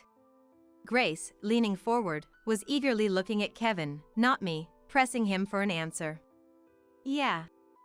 Paul seems like a good guy, and I have nothing against it, but what about you, Stella? I'm all for it. Although surprised by Grace's sudden announcement, I was actually pleased because I thought Grace getting married would mean she would move out of this house. Yay! Then the wedding is set for next month as planned. Sure. Grace left the house with Paul, both of them beaming with joy. I wonder if they plan to stay somewhere tonight. Paul and Grace seem to have quite different personalities and capabilities for life, but I wonder what will happen after they get married. Anyway, being able to get away from Grace was the happiest thing for me. Since Grace introduced us to Paul, she has been away from home more often. I thought she was busy preparing for the wedding with Paul, but one day I ran into Paul on the bus home from work. I had been working overtime for about 3 hours, as usual, but the commuter bus was packed. Oh, isn't it Paul? Just finished for today? Good evening. Yes, it's been busy lately. Really? It's tough being a civil servant. By the way, how long has lately been? It's been like this for about a month now. A month. Hearing Paul's words, I suddenly became curious. It's been about a month since Grace started being away from home. But Paul has been having busy days every day. Then what exactly has Grace been doing, and where? I suppressed my desire to ask Paul and went home. Grace didn't come home this day, again. Something smelled fishy. It's been a month since I started suspecting something about Grace. Finally, the day of Grace and Paul's wedding arrived. Both Kevin and I couldn't help but reflect on everything up to this point, as it was our daughter's once-in-a-lifetime wedding. Kevin was moved to tears walking down the aisle with Grace in her dress. Thinking of Grace leaving my hands, I also cried, but for a different reason. However, to those around, it must have looked like a mom crying deeply over her daughter's wedding. The wedding and reception were a great success, and it was time for the highlight of the evening, the bride's letter to her parents. As Paul placed his hand on Grace's back, she began to read the letter. Kevin and I were, of course, crying again. I'd like to take this moment to say something to Mom. The beginning of the letter was unusual, and the audience was a bit restless. I will no longer be involved in family ties that exist only on paper. With such a shocking statement escaping Grace's lips at the wedding speech, the room went ice cold. Normally, it would continue with, "Dad, Mom, thank you for raising me for 27 years." Paul was frozen next to Grace. I, too, retracted the tears I had shed until then and stared at Grace. Unable to suppress the laughter rising from the pit of my stomach, I burst into inappropriate laughter. The guests all turned to look at me in the back. "That's my line, you know?" Ignoring the guests' gazes, I gave Grace a challenging smile. What? What do you mean? Grace replied mockingly, so I finally stood up. As I walked from the back seat, I could hear the guests whispering about what was happening. The wedding staff seemed flustered in the corner of my vision, but I continued regardless. "You might not know, but I've been the one paying for your mobile phone and insurance bills, not Dad. And when I heard you were getting married, I thought I no longer needed to pay for those, so I changed them to be deducted from your account." What? What are you talking about? Grace glared at me with the corners of her eyes lifted. I did exactly what I had just explained. Hearing that Grace was getting married, I thought my role was over, so I had arranged for the various expenses I had been paying on Grace's behalf to be taken care of without my intervention. Grace probably assumes that Dad is the main financial supporter of the household. However, the reality is different. I earn more than Kevin, so I have been the one paying for the house mortgage, the car loan, everything. It's just as I said. You've been playing the good daughter in front of Dad while bad-mouthing me behind my back. So, when I heard you were getting married, I was genuinely happy. Finally, I could cut ties with you. Just like you said, I don't want anything to do with a stranger who's only related by registry. The murmurs of guests whispering to each other reached my ears. Grace's face turned red with anger and embarrassment. Paul, on the other hand, turned pale. What are you talking about? That's a lie. There's no proof I've ever badmouthed you, you awful hag. Grace exclaimed and then clamped her mouth shut as if realizing she had said too much. A decent person wouldn't use such words against their parent, would they? Caught in the act, Grace glared at me, tears welling up in her eyes. Seeing Grace like this, Paul began to tremble. What are you saying to your own parent? I thought you were a nice, polite, cheerful girl, but I had no idea you were this twisted. This is marriage fraud. I'm calling off the wedding right now. Hearing Paul's furious declaration, Grace looked shocked. She must have never imagined her own words would trigger the cancellation of her engagement. She started to protest, as if wanting to say stop anything but that. What are you talking about? I haven't told you yet, but I'm pregnant. It's only been 6 weeks, so you wouldn't have noticed. And you're saying you won't get married? That's irresponsible. The word pregnant stirred murmurs around us. But I was expecting it. Paul, however, showed no sign of being flustered by Grace's announcement. Grace, on the other hand, was confused by the unexpected reactions from me and Paul. What's the matter? Too shocked to respond? For the sake of the child, we have to get married, right? Grace wore a triumphant smile. It seemed she thought that bringing up the pregnancy would make Paul unable to refuse marriage. But Paul, with a somber face, said in a low voice, "Is that child mine?" "What?" Paul's expression darkened. I listened to Paul's words with bated breath. "I always took precautions when we were intimate. You know that, right? And yet you boldly claim to be pregnant. Is that child really mine?" What are you? Now it was Grace's turn to tremble. I seized the moment to speak up. "No, it's not. I've heard that Paul has been busy this past month. But you, Grace, often came home late or were gone the whole day, despite only working part-time. There's no overtime in your job. So, where and with whom were you wandering around?" I edged closer to Grace.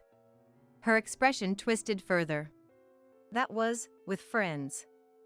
I have friends, you know."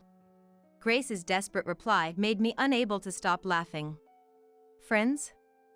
It's strange for friends to be arm in arm entering a hotel, don't you think?" I thrust my mobile phone screen in front of Grace's eyes. In fact, since I began suspecting Grace, I had started an investigation into her infidelity. I couldn't bear the thought of Ernest Paul being deceived. I poured the money I earned into hiring a detective, and soon enough, evidence like this came to light. What is this? Bringing this up is just low. You're not a mother. I've never heard of a mother slandering her own daughter." Grace screamed through the microphone, causing everyone to cover their ears. Despite there being no room for excuses, Grace still refused to admit her guilt, which made her seem even more pitiable. I was about to speak again when I heard footsteps approaching from behind. Stopping next to me was Kevin. "I've been listening to the conversation, but what's going on here?" Kevin's voice, low and seemingly coming from the depths of the earth, made Grace tremble. It was the first time I had seen the always gentle Kevin express anger like this. "Dad, this is a misunderstanding. I haven't been unfaithful. How can you lie so calmly? You're about to get married, and you have a child with another man that's not Paul? Stop joking around." Grace shivered at Kevin's stern voice. "It's not just that. How can you speak to Mom like that after she's taken care of you for 15 years? I see you've been using such foul language towards Mom behind my back all this time. Mom has loved you like her own daughter, even though you're not related by blood. She's more competent at work than I am and earns more money. She's been the one paying for your education mostly. And yet, you repay her kindness with ingratitude. I won't forgive that." "It's not true. Dad, Mom is lying. Please believe me. I'm your daughter." Grace looked at Kevin with teary eyes, hoping for redemption, but Kevin quickly crushed that hope. "Daughter? No. From today, you're not my daughter. My daughter wouldn't do such a cowardly thing. From today, we're cutting ties. Anyway, apologize to Mom, Paul, and everyone gathered here." "I'm sorry." Grace apologized profusely and then left the venue in her wedding dress. I saw a man among the guests hastily leave the venue after Grace. Likely her affair partner. Inviting her affair partner to her own wedding was insanity. I was made painfully aware of how deranged Grace was. "Paul, I'm truly sorry. Please allow me to apologize to the family members later." I should be the one apologizing for not noticing what Grace was really like. Even in what must have been the hardest moment for him, Paul's consideration for us showed he was truly a good and earnest person. Kevin and I went around apologizing to the guests, and the unprecedented wedding was thus brought to an abrupt end. After that, Grace left the house. Or rather, Kevin told Grace. "Don't come back." Grace pleaded persistently. "I'm sorry. I've reflected on my actions. Please let me stay here." But Kevin did not forgive Grace. Likely considering the 15 years of scorn she had directed at me. I thanked Kevin and vowed never to associate with Grace again. Grace reluctantly rented an old apartment in the countryside after being denied a return to our home. Her affair partner turned out to be a man with no capability for living, only working part-time twice a week and loafing around. Grace probably thought her marriage to this man would be opposed. Perhaps she planned to marry the earnest Paul to satisfy us and then find a reason to remarry her affair partner. While her true intentions are unknown, neither Kevin nor I could accept Grace after she hurt Paul and acted selfishly. Although Grace had a job, it was part-time, so she must be living at her financial limits. She must be struggling to pay for even her mobile phone and insurance bills I used to cover. The hardship she's facing now is a consequence of the good life she once had. Grace might have many desires, but likely none are being fulfilled. But this is the result of her own actions. I believe she should learn the hardships of living through struggle. Meanwhile, Kevin and I have been enjoying peaceful days together.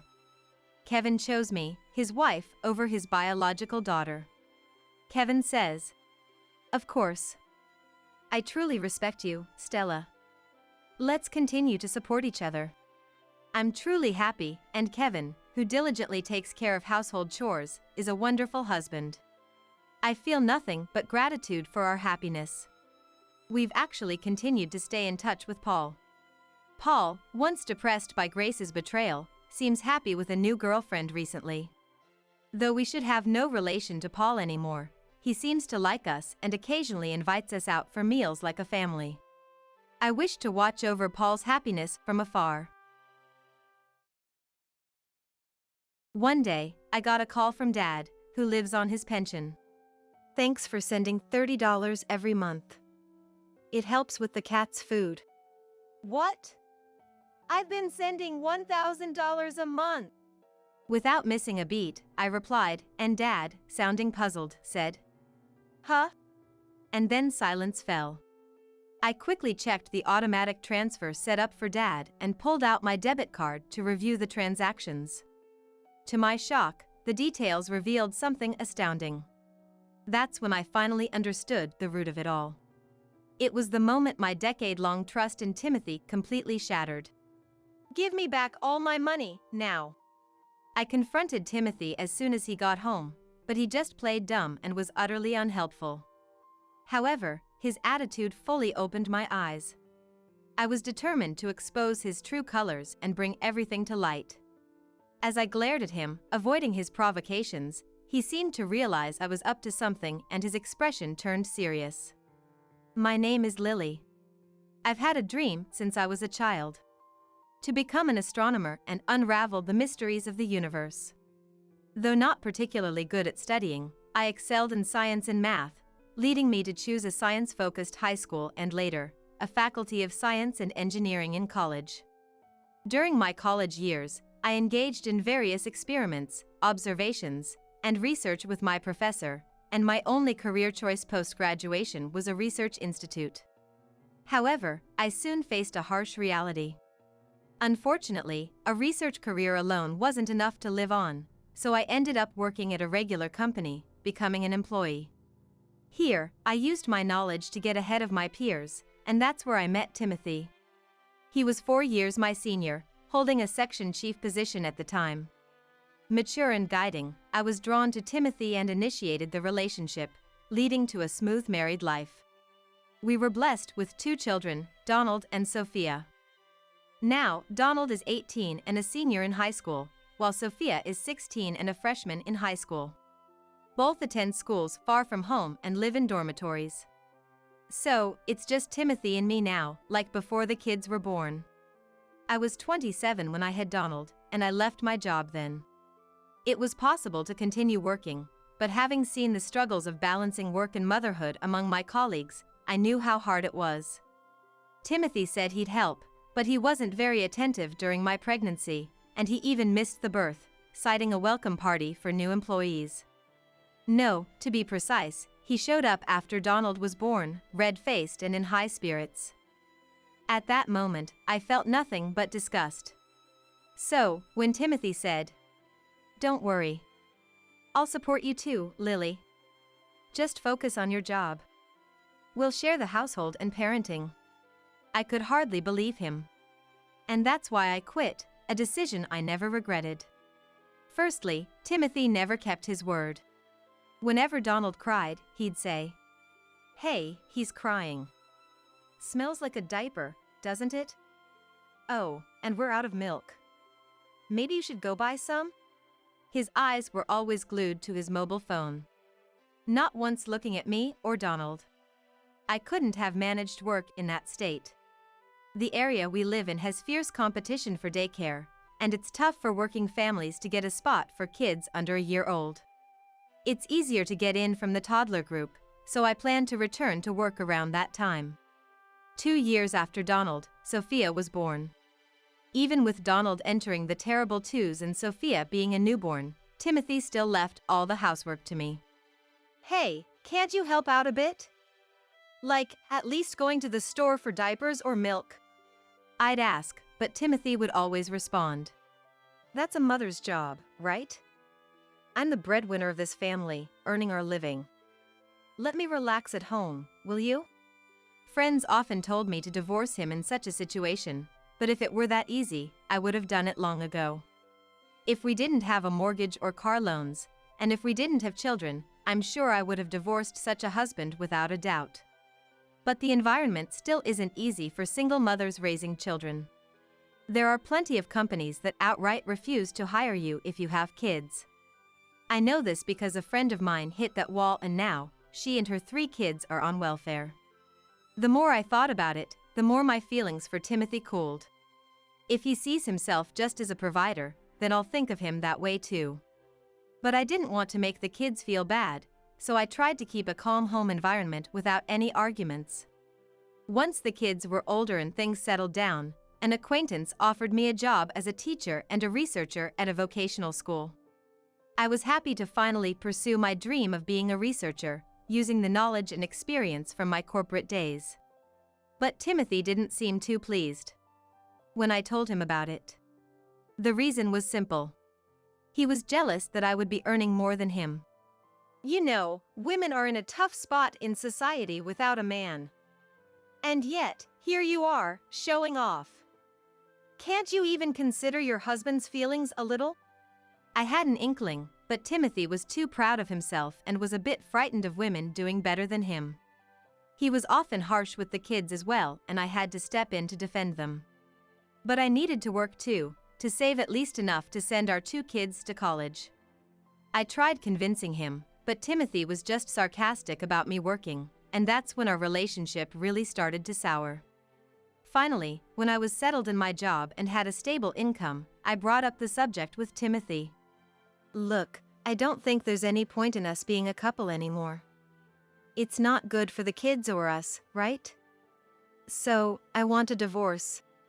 At this point, I had a decent income and the kids were more independent, so even without Dad, we could manage. I understand that divorce isn't great for kids.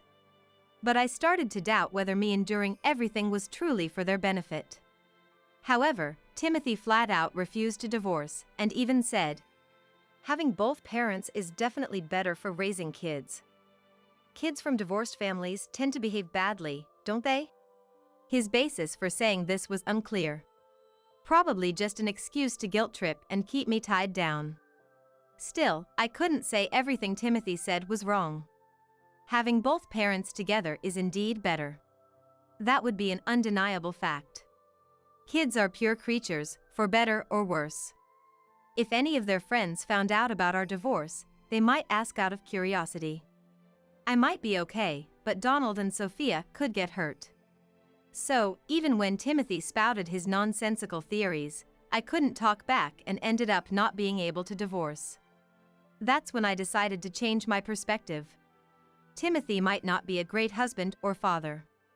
But he's never cheated and he provides for the family. He also doesn't have any expensive hobbies and only spends about $20 a month on mobile games. He never gambles and even pays for the kids' activities. In that regard, I had no complaint.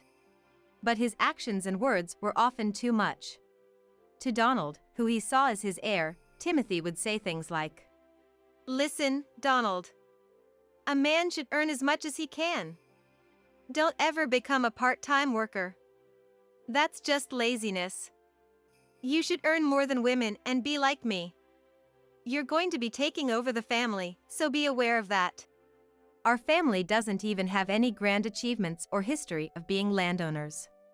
According to my mother-in-law, our ancestors were just ordinary farmers. So, fortunately, there were no complaints or weird theories from the in-laws towards Donald. But with Sophia, Timothy taught her unbelievable things. Sophia, listen. Women can only survive in this society by getting married. So once you graduate high school, work and contribute to the family, support your brother. I've never met anyone who differentiated between men and women like this before. Thinking that this person is my husband made me feel indescribable. It's an anachronism at its finest. Every time Timothy lectured the kids like that, no matter how much I negated his outdated ideas, the stubborn Timothy never changed his mind. Maybe because of that, by the time Donald entered middle school, he was rebellious and often clashed with Timothy. Sophia, on the other hand, would go out with me but refused to go anywhere if Timothy was coming along. Timothy, of course, seemed not to care. As the kids grew and left home for high school, the brunt of Timothy's nitpicking shifted back to me. He accused me of looking down on him as a husband because I had a research job, or of acting superior despite his college being overwhelmingly more prestigious than mine. Sometimes, he would even talk about my earnings to others, playing the pitiful husband, as if it was all my fault. I never once belittled Timothy for his education or job, yet he would put himself down and talk as if I were the one saying those things. Ignoring his antics led to him calling me a foolish wife for not listening to her husband. The only silver lining was that the kids weren't around to witness this. Thinking he would agree to a divorce once they were independent, I decided to endure a few more years. Then one day, I got a call from Dad. Since Mom had passed away, my 66-year-old dad was living a modest life on his pension and savings, far away. He's always been frugal, never indulging in luxuries, except for adopting a few cats a year ago. There shouldn't have been anything unusual. Usually, he only called about the kids or for my birthday. But today, out of the blue, he called and said something unbelievable. Thanks for the $30 you send every month. It helps with the cat food. I couldn't help but respond. What? I've been sending $1,000 a month? Then Dad, sounding puzzled, said, Huh? And silence ensued between us. What was Dad talking about? I reorganized my thoughts and reiterated to Dad. I've been transferring $1,000 to your account every month. So what do you mean by $30? After hearing me out, Dad asked me to wait and then sent a photo of his transactions through SMS. Seeing the photo, I was dumbfounded. Indeed, as Dad said, my remittances were just a mere $30. I couldn't understand what was happening, but it was clear something sinister was going on beneath the surface. Dad, I'll see what I can find out here. I'll contact you as soon as possible, so please wait a little longer. I quickly ended the call. First, I pulled out the debit card I used for Dad's automatic transfers and checked the transactions. The details were shocking. That's when I finally realized the root of it all. It was the moment my years-long trust in Timothy completely crumbled. As soon as Timothy got home, Give me back all my money, now. I confronted him. But Timothy just played dumb, utterly unresponsive. Even worse, he joked that I was spouting nonsense and suggested I go to a hospital. I didn't realize I was so belittled that it gave me a huge shock. But at the same time, it also woke me up. I was determined to expose his true colors and unearth everything. As I glared silently, refusing to rise to Timothy's provocations, he seemed to realize I was up to something and suddenly turned serious. I slammed the debit card I had been investigating onto the table in front of Timothy. Seeing it, Timothy's frown deepened. Nonetheless, I declared, This is the account I set up to automatically transfer $1,000 on payday. I don't use it normally, and the debit card is kept in the bedroom drawer. Timothy couldn't say anything, just glared at me in silence. After a few tens of seconds of silence, Timothy finally began to make excuses. Well, that's definitely strange, but even if I had been diverting it, what benefit would that be to me? Besides, you're suspecting me, but there's no proof I did it, right? Innocent until proven guilty. Don't you even know that? His infuriating way of speaking irked me, especially because he had a point. He's probably smarter than me, and his cunning works just as well. If he was the type to slip up under questioning, I would have divorced him and raised the kids on my own long ago. I don't know how many times I've been frustrated by Timothy's unnecessarily sharp mind. And indeed, there's no direct evidence of Timothy doing anything. But in this house, it's just me and Timothy. Even without evidence, it's a given that Timothy is behind this. I pointed out the discrepancy in the transaction history and said, Normally, if the transfer date I set falls on a weekend or holiday, I have it set to transfer in advance. The setting is to automatically transfer $1,000 to Dad's account on the 1st of every month. Since payday is the 25th, I'd transfer $1,000 to this account as soon as my salary was deposited. I paused there, looking at Timothy, who seemed a bit tense. I didn't know what he was thinking, but he might be preparing an excuse for whatever I'd say next. I looked back at the debit card and continued.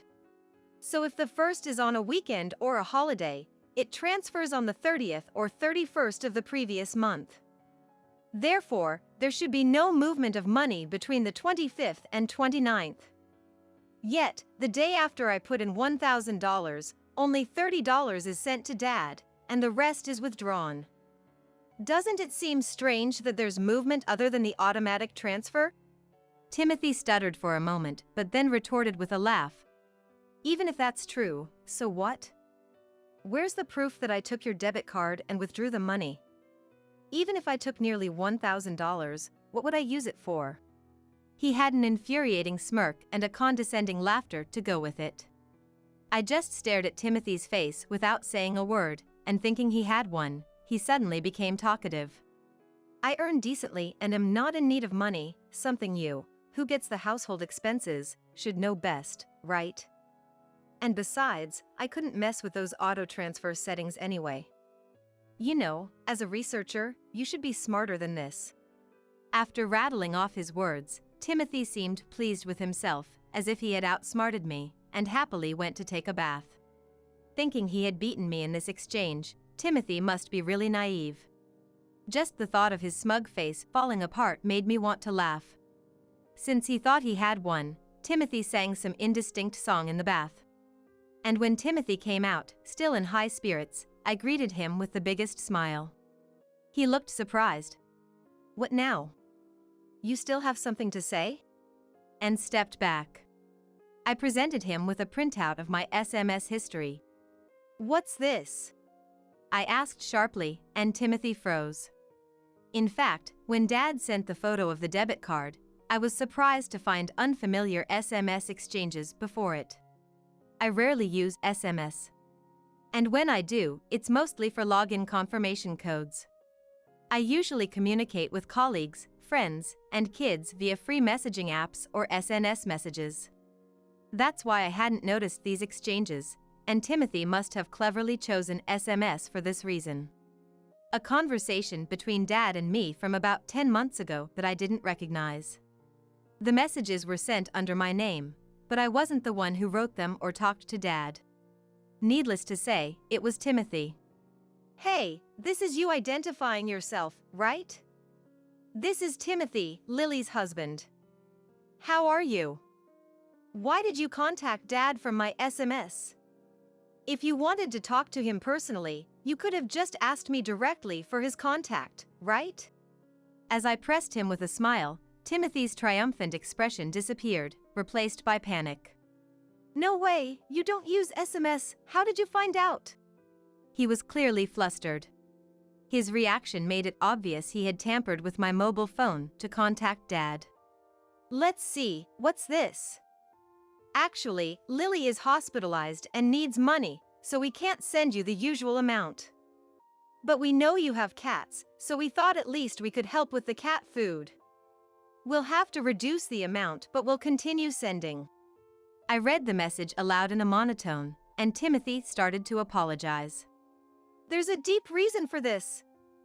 I wasn't trying to hurt you or Dad. Just believe that, please.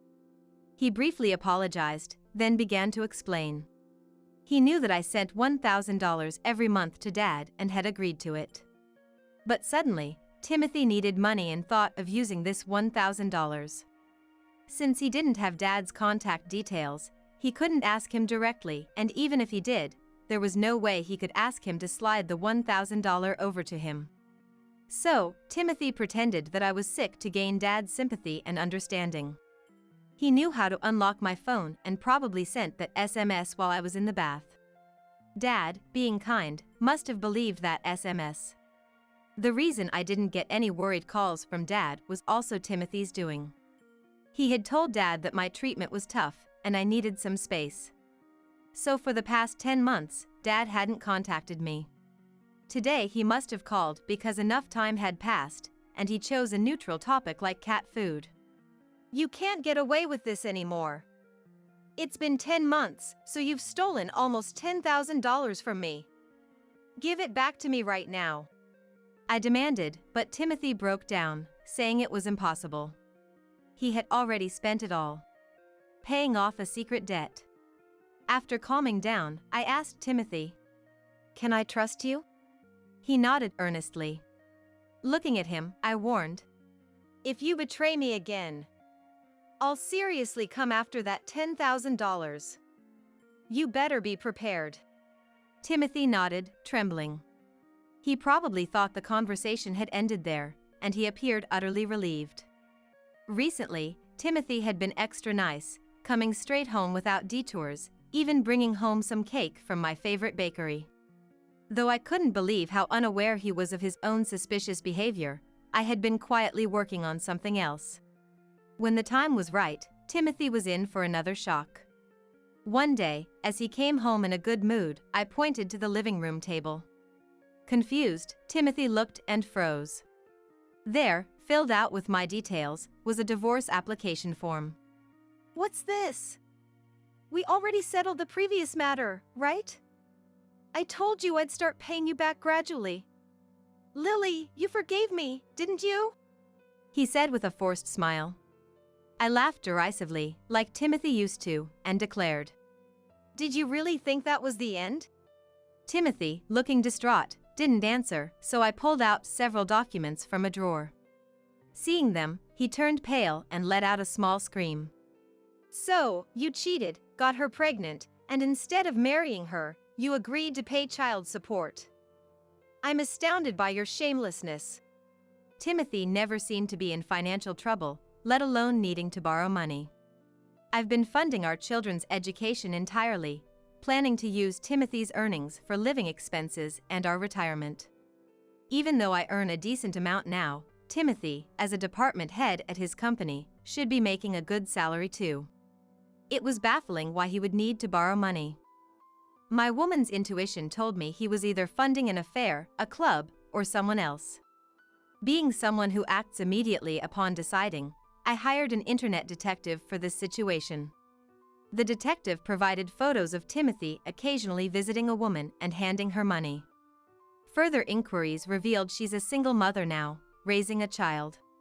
So basically, you were giving her child support monthly as hush money to keep her from spilling about the affair.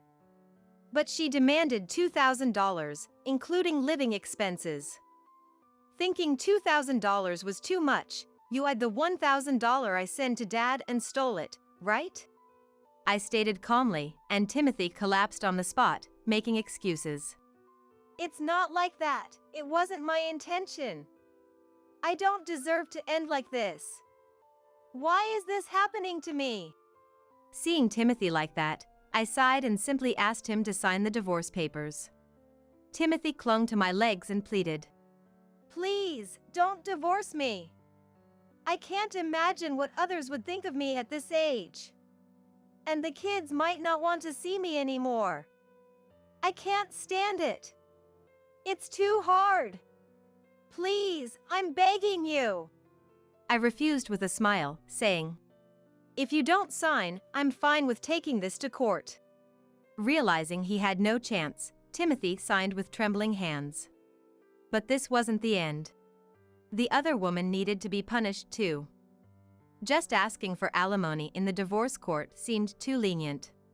She ruined my marriage and was now setting back, receiving benefits and allowances. Just thinking about it made me furious. There was still one suspicious point about the automatic transfer. I understood how Timothy was using my debit card and PIN to withdraw the money. Since we are a married couple, we shared a PIN. Money can be withdrawn just by using a debit card, and after hearing what he had been using the money for, Timothy's actions made sense. But what about the automatic transfer? Actually, I once misunderstood the remittance date and forgot to deposit money. I was glad that a polite bank employee contacted me and noticed, but this time I didn't hear from them for 10 months. Considering the previous response, I found it strange that I hadn't heard anything from them for 10 months, so I checked with my bank to see what was going on with my automatic remittances. When I checked with the bank, the transfer was somehow already cancelled. It couldn't have been done without me, and Timothy attempting it would have led to them contacting me. So, there was only one explanation. There's someone working with Timothy at the bank. That was the only way this whole thing could make sense. And so it goes without saying that Grace, a 29-year-old bank employee, was Timothy's mistress. Grace must have posed as assisting Timothy with general procedures while actually canceling my transfer. That's a clear crime. As a bank employee, she committed a crime by using her position for personal gain. Further investigation on Grace led me to an unexpected discovery, and I couldn't help but quietly fist pump. Later, I summoned both Grace and Timothy to present them with the alimony claim for the divorce court. Since you both complied with today's summons, I'll take it as an admission to the affair. All evidence is gathered, I said. Timothy nodded meekly, looking pale, while Grace was absorbed in admiring her nails, as if this matter was of no concern to her. She probably thinks Timothy will cover her part, so this discussion means nothing to her. This wasn't a place for a child, so she presumably made some vague excuse and left her child with her parents. Timothy was already pretty beaten up from the divorce crisis and the bail claim for the divorce trial, so I decided to let it be for now and turn to Grace, saying, "By the way, you're applying for child support allowance as a single parent from the municipality, right? I see you've also applied for a single parent allowance at the bank. But you're receiving $2,000 from Timothy every month, aren't you? You know that's a crime, right? And may I add, it's also a crime to unilaterally cancel my automatic transfers." Then Grace's face twisted in shock and I couldn't help but laugh to myself. She seemed to be making excuses, saying she didn't know anything about it, but I was certain because the detective had investigated into it. "If this information is wrong, then let's call your colleague right now to verify. It might also be a good idea to ask the municipality about the conditions for receiving child support allowance and whether you qualify or not." At that, Grace changed her attitude and apologized to me, begging, "Please, it was just a moment of madness. I never planned to marry this man, that's why I backed off. Please don't push me and my child any further." I was about to explode with anger at Grace, who acted as if I were the villain. The real victim in this case is undoubtedly me, and if anything, it's Grace's child who's been caught up in all this. Under no circumstances will the victims be these cheaters. Then Timothy started to defend Grace, who looked like she was about to cry. "Stop it already. Grace didn't mean any harm." Seeing Timothy like that, I snorted. He didn't seem to understand why he was being laughed at, but I wondered what kind of face he would make when he finally reached the last truth. Still laughing, I said, "So you'll say she didn't mean any harm even after hearing that she made you pay child support and living expenses for a child that's not even yours?" Then Grace stood up, eyes wide open and cutting me off.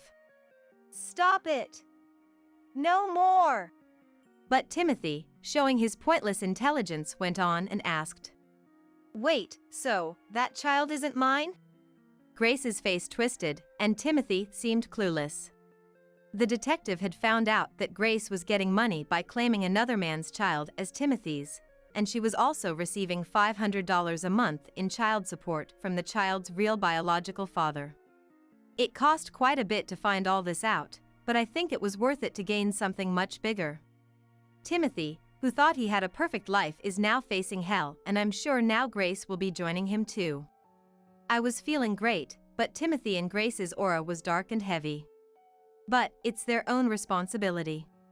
If they can't differentiate between right and wrong, someone needs to make them realize it. Though it cost them, they finally came to understand the gravity of their actions. After getting their signatures on the divorce trial bail claim and other documents, I triumphantly submitted the divorce application, and Timothy became a stranger. I only told our children living far away that we were getting divorced, but they, being perceptive, said they were on Mom's side. I had told them they didn't need to come home for the holidays, thinking they wouldn't want to see Dad, but as soon as they heard about the divorce, they came home on the next big holiday. They didn't ask what happened, but seemed relieved when I said I got custody. I'll continue to provide for their education, and I had actually made some investments since I didn't fully trust Timothy. I believe I'll be okay in my old age. As for Timothy and Grace, they ended up with an unimaginable fate. Timothy, now divorced at this age, apparently faced rampant rumors at work. Originally belittling me, his wife, and speaking ill of female employees, he was now the subject of gossip about affairs and losing his wife's favor. Eventually requesting a department change, he was surprisingly demoted to a regional office. But Timothy didn't complain, realizing he had no place at the headquarters anymore. Moreover, he's now struggling financially due to the nearly $10,000 repayment and divorce trial bail he promised, as well as the children's education costs that he must fulfill as his parental duties. And as for Grace, she resigned voluntarily after the bank found out about what she had done. She avoided being sued by immediately returning the deceitfully obtained allowances, but lacking enough money to live, she reluctantly returned to her parents' home. After spilling everything to her parents, she faced severe reprimands. Currently, Grace works as a contract employee at the company where her dad works, with her parents managing all her finances, leaving her with no spending freedom. Her parents, being very sincere people, paid the full amount of the bail I had claimed in the divorce trial. Though they had initially fronted the money, it was good to hear they would bill it all to Grace. So, after all that, now several years had passed since the divorce. Donald has advanced to graduate school and landed a job at a major company, and Sophia, incredibly, got into medical school and is now preparing for the national medical exam next year. Even without Timothy, the kids have proudly followed their own paths, and they've even assured me they'll support me in my old age. I couldn't ask for better allies. It's incredibly gratifying to see my children grow up into great human beings, without Timothy's influence, and they are the treasures of my life. Lazy, good-for-nothings who don't do housework or cook deserves a divorce. I'll demand $80,000 in compensation. Looking down at me lying in bed, Alexander suddenly blurted that out. Just when I thought he had come home, he's talking about divorce. Calling me useless for not doing housework or cooking. And claiming $80,000 in divorce compensation is absurd. Despite the fact that I've fallen ill due to the stress from Alexander. I had reached my limit with Alexander's unbearable treatment. But my body wouldn't move as I wished, and I couldn't even get up. I didn't want to let things go Alexander's way. With that determination, I forced a smile while still lying down. Fine by me. Alexander, not expecting me to agree to the divorce so easily, had a look of shock spread across his face. There's no turning back now. I'll make him regret all the times he's belittled me. My name is Amelia. I work at an IT company and I am turning 38 this year. Most of my work is remote, and my days are busy but fulfilling. There are tough times, but it's a rewarding job. My friends from my student days often say, "It's amazing you can work so hard." It felt good to be respected for being so dedicated to my work. 2 years ago, I even started a family. I married my husband, Alexander. I met Alexander 4 years ago at a busy restaurant downtown, out for dinner with friends. As we were leaving the restaurant and walking. "Excuse me." I was approached from behind. I turned to see who it was. The man wore a shirt and a jacket, the epitome of a capable office worker. "You left this at the restaurant," he said, handing over a mobile phone. Which to my surprise was undoubtedly mine. "I'm sorry, thank you so much." "No problem, glad I made it in time." "Hey, would you like to go to a pub with me?" Alexander, relieved to have returned the phone, unexpectedly invited me out. Surprised again, I glanced at my friends who were about to part ways. They gave me a go-ahead smile as if saying, "Please go." "If you are okay with me, sure." Actually, I had messed up at work that day and still wanted to talk more. My friend had a date with her boyfriend and couldn't stay out late, so Alexander's invitation was perfect timing. After parting with my friend, I went to a nearby pub with Alexander. That was the beginning with my now husband, Alexander. At the pub, we shared work frustrations and quickly hit it off, feeling as comfortable as if we were old friends. When we left, Alexander asked for my contact. And we started seeing each other, leading to marriage 2 years later. It was surprisingly smooth, even astonishing to me. Considering my focus had always been on work, I was lucky to even get married. That's what I thought at the time. "Amelia, get me some beer," asked Alexander, lounging on the sofa and fiddling with his phone in the living room. I sighed yet again. How many times has it been? I've lost count. It's been 2 years since I married Alexander, and I'm nearing my limit with his sloppiness. Alexander, who works at a well-known bank, always boasts about being an elite and claims that people working at the bank are the most important. I had no idea before marrying that he thought so highly of himself. I knew he was proud of his work, but being constantly reminded is exhausting. "I'm tired of getting it for you. I'm busy, get it yourself." I was working and couldn't cater to Alexander's request, so I refused.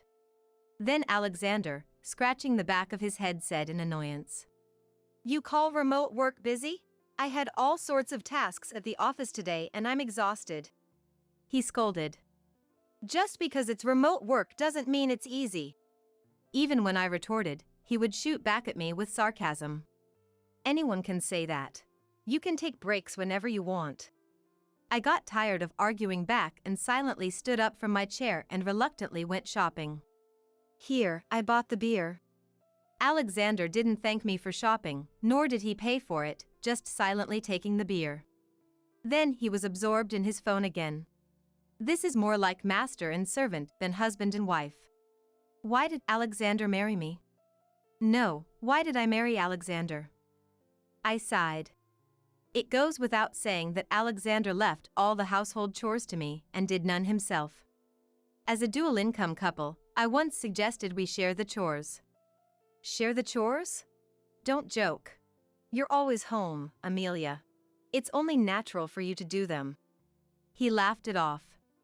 But I do go to the office sometimes, and I can't always do all the chores. Office visits are rare, right? Hire a housekeeper for those days. Alexander stubbornly refused to do any chores. He belittles my job as easy, rushing me to finish the chores, and yet often seeks physical intimacy at night. However, there's no sign of us having children. If there's a reason, it's probably me. I've heard women in their late 30s have a harder time conceiving. I thought if we couldn't have children, we should enjoy our marriage, but Alexander seemed unhappy. Can't even have kids, what's the point of marriage? He said dismissively, and I was infuriated. He's useless at home himself. I doubt he's really competent at his job. A truly capable person manages personal affairs well and easily handles household chores. I had my doubts about Alexander's work performance.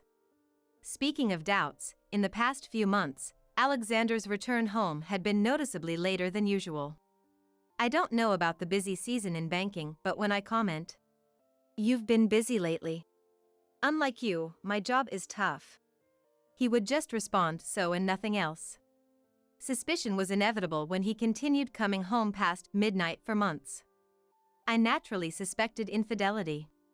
One night, Alexander came home late as usual and collapsed at the entrance. Approaching him, he seemed too drunk to stand. With his eyes closing, he was about to lose consciousness.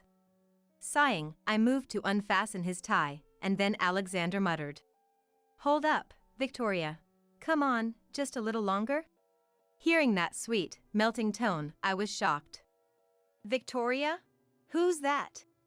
Whether it was sleep talk or drunken confusion, Alexander simply fell into a comfortable sleep. Now seriously suspicious, I installed cameras around the house. Next week, I'll be away on a business trip for the weekend. If Alexander is cheating, it's the perfect opportunity to bring his lover home while I'm away. Of course, there's no certainty he'll bring someone home, but it would be evidence if he did. That's why I installed the cameras.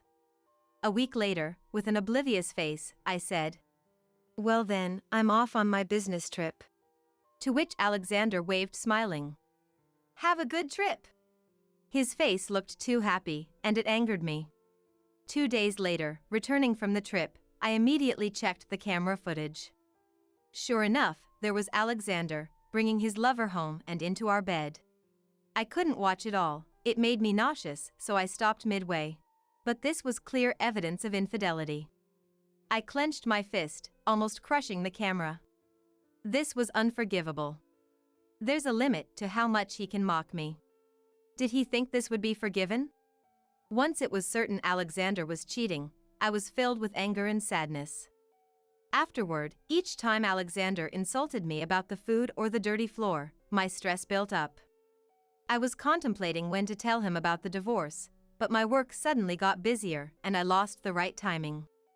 Eventually, overwhelmed by work and household chores, my body couldn't keep up. One day, I suddenly collapsed with a high fever. I took the day off work. Of course, I couldn't do any housework either. Alexander must have known I was unwell from the morning, but he left for work silently and returned home at 6 p.m. Earlier than usual. Then, he came to where I lay sick in bed. The smell of alcohol made me feel nauseous. Without a care for me, Alexander smirked. "Lazy, good-for-nothings who don't do housework or cook deserves a divorce. I'll demand $80,000 in compensation." Looking down at me lying in bed, Alexander suddenly blurted that out. Divorce, out of nowhere? Calling me useless for not doing housework or cooking? And demanding $80,000 in divorce compensation is absurd. I've fallen ill because of the stress from Alexander. I was reaching my limit with his treatment. But my body wouldn't move as I wished, and I couldn't even get up. I didn't want things to go Alexander's way. With that determination, I forced a smile while still lying down. Fine by me. Not expecting me to accept the divorce so easily, Alexander's face showed shock. There's no turning back now. I'll make him regret belittling me all this time. A few days later, when my fever subsided and I was back to normal, I first got the divorce papers. After signing my part, I waited for Alexander to come home. I'm home. That day, Alexander came back at 10 p.m. reeking of alcohol and a perfume I'd never smelled before. I confronted him with the divorce papers as he arrived. "Please, let's get divorced." When I said that in a low voice, Alexander laughed mockingly and took the papers. Finally, I can be free. It was unclear if his sarcastic remark was for me or himself, but he smirked disgustingly. If he wanted a divorce so much, he should have prepared the papers himself, but he probably wanted me to bring it up. I was disgusted with his nasty character. "I'll claim for compensation in the divorce."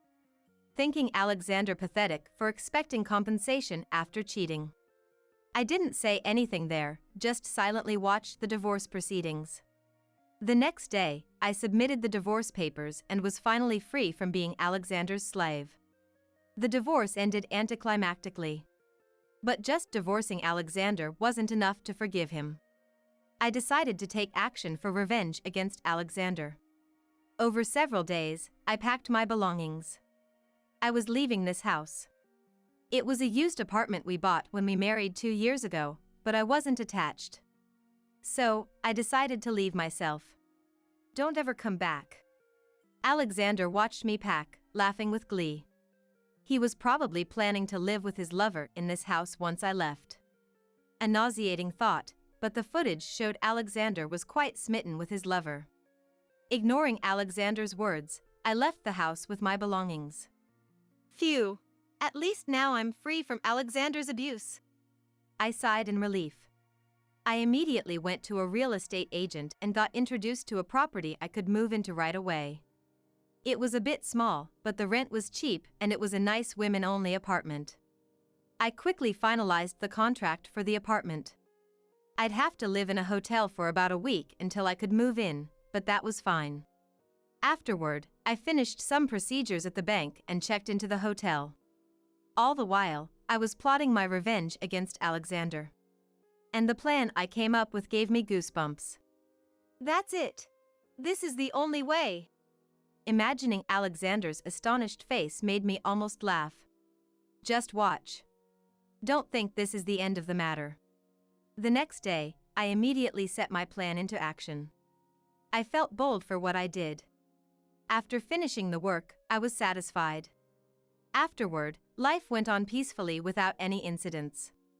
Being single again was so easy, not having to cook or do laundry for Alexander. I regretted not divorcing him sooner. A month later, I got a call in the middle of the night. Woken up by my mobile phone's ringtone, I wondered who it could be at this hour and saw it was Alexander. I ignored it at first, but the calls kept coming. Ignoring it further would only disrupt my sleep. Reluctantly, I answered the call. Hello? I answered sleepily, hearing the sounds of cars and buses in the background. Apparently, he was outside. I waited for Alexander's reply, clearly annoyed at being woken up and subjected to the noise. Amelia, you finally picked up. What is this about? Alexander's yelling voice echoed in my ear. I knew what he was going to say, but acted like I had no clue. What are you talking about? Don't play dumb. I got a call from the bank yesterday. They suddenly fired me. I'm on my honeymoon in Italy, and this makes no sense. A honeymoon in Italy. There must be a significant time difference. Hence the call at this hour. Typical of Alexander, not considering my situation. That's tough. Good luck with that, bye. I responded casually, about to hang up. Hey, wait. But Alexander protested loudly, so I sighed and paused before hanging up. I asked why I was fired. They said I caused the bank to lose a client. And guess which company that client was? It was yours, Amelia. Alexander explained the circumstances of his firing, but I had expected this to happen. After all, I was the one who planned it. I closed my eyes and took a deep breath. If I was going to get my revenge on Alexander, now was the time. After taking a deep breath, I began to speak. Yes, I know. Because I'm the one who stopped doing business with your bank, Alexander. There was a gasp of surprise on the other end. I could hear the pampered voice of his mistress next to Alexander. Unperturbed, I continued. You might not have known, but it's my company. I'm the CEO. Yes, I'm the CEO. Alexander thought I was just a regular remote worker, but in reality, I'm the boss, just not often on site. I quit my first job right after graduating college and succeeded in starting my own dream company within 3 years, which has been growing for over a decade. The bank where Alexander worked was the one that had provided significant loans to my company. After leaving Alexander, I decided to repay all the money I borrowed from the bank. The sales representative was shocked. They would lose the interest they were supposed to receive. The lump sum repayment must have been an unexpected event for the bank. Could you reconsider your decision? The sales representative asked me in a panic. To that, I placed my demand. There's just one condition. Fire Alexander Grant. I decided to request that. The representative hurriedly brought their supervisor. He was someone I knew from before. What happened all of a sudden? When the senior executive asked me, I decided to tell everything. Actually, Alexander Grant was having an affair with your president's daughter. He mocked me terribly, divorced me without paying any compensation, and now he's about to remarry. I couldn't stand it. The information about Alexander's affair with the president's daughter came from the footage of the hidden camera in the house. The audio was captured too, so I heard all the conversations between Alexander and his mistress. Both the representative and the executive turned pale when they heard my story and seemed to want to continue doing business with my company. Probably, the news reached the president, who must have been furious to learn his daughter was having an affair with a married man. They promised to fire Alexander, so I reconsidered the lump sum repayment. That's why I'm still doing business with the bank where Alexander worked. I knew about Alexander's firing even before he told me over the phone. You're the dishonest one. You made me do all the housework, mocked me, and cheated. And yet you think I'm the bad one? Can't you see things ethically, Alexander? Is that what you call being an elite? Ridiculous. I'll claim for compensation in the divorce. To think you, the cheater, could claim anything is absurd. Also, I changed the ownership of the house loan. I was the one paying it, but now it's your responsibility. I unloaded all the stress I had received onto Alexander over the phone.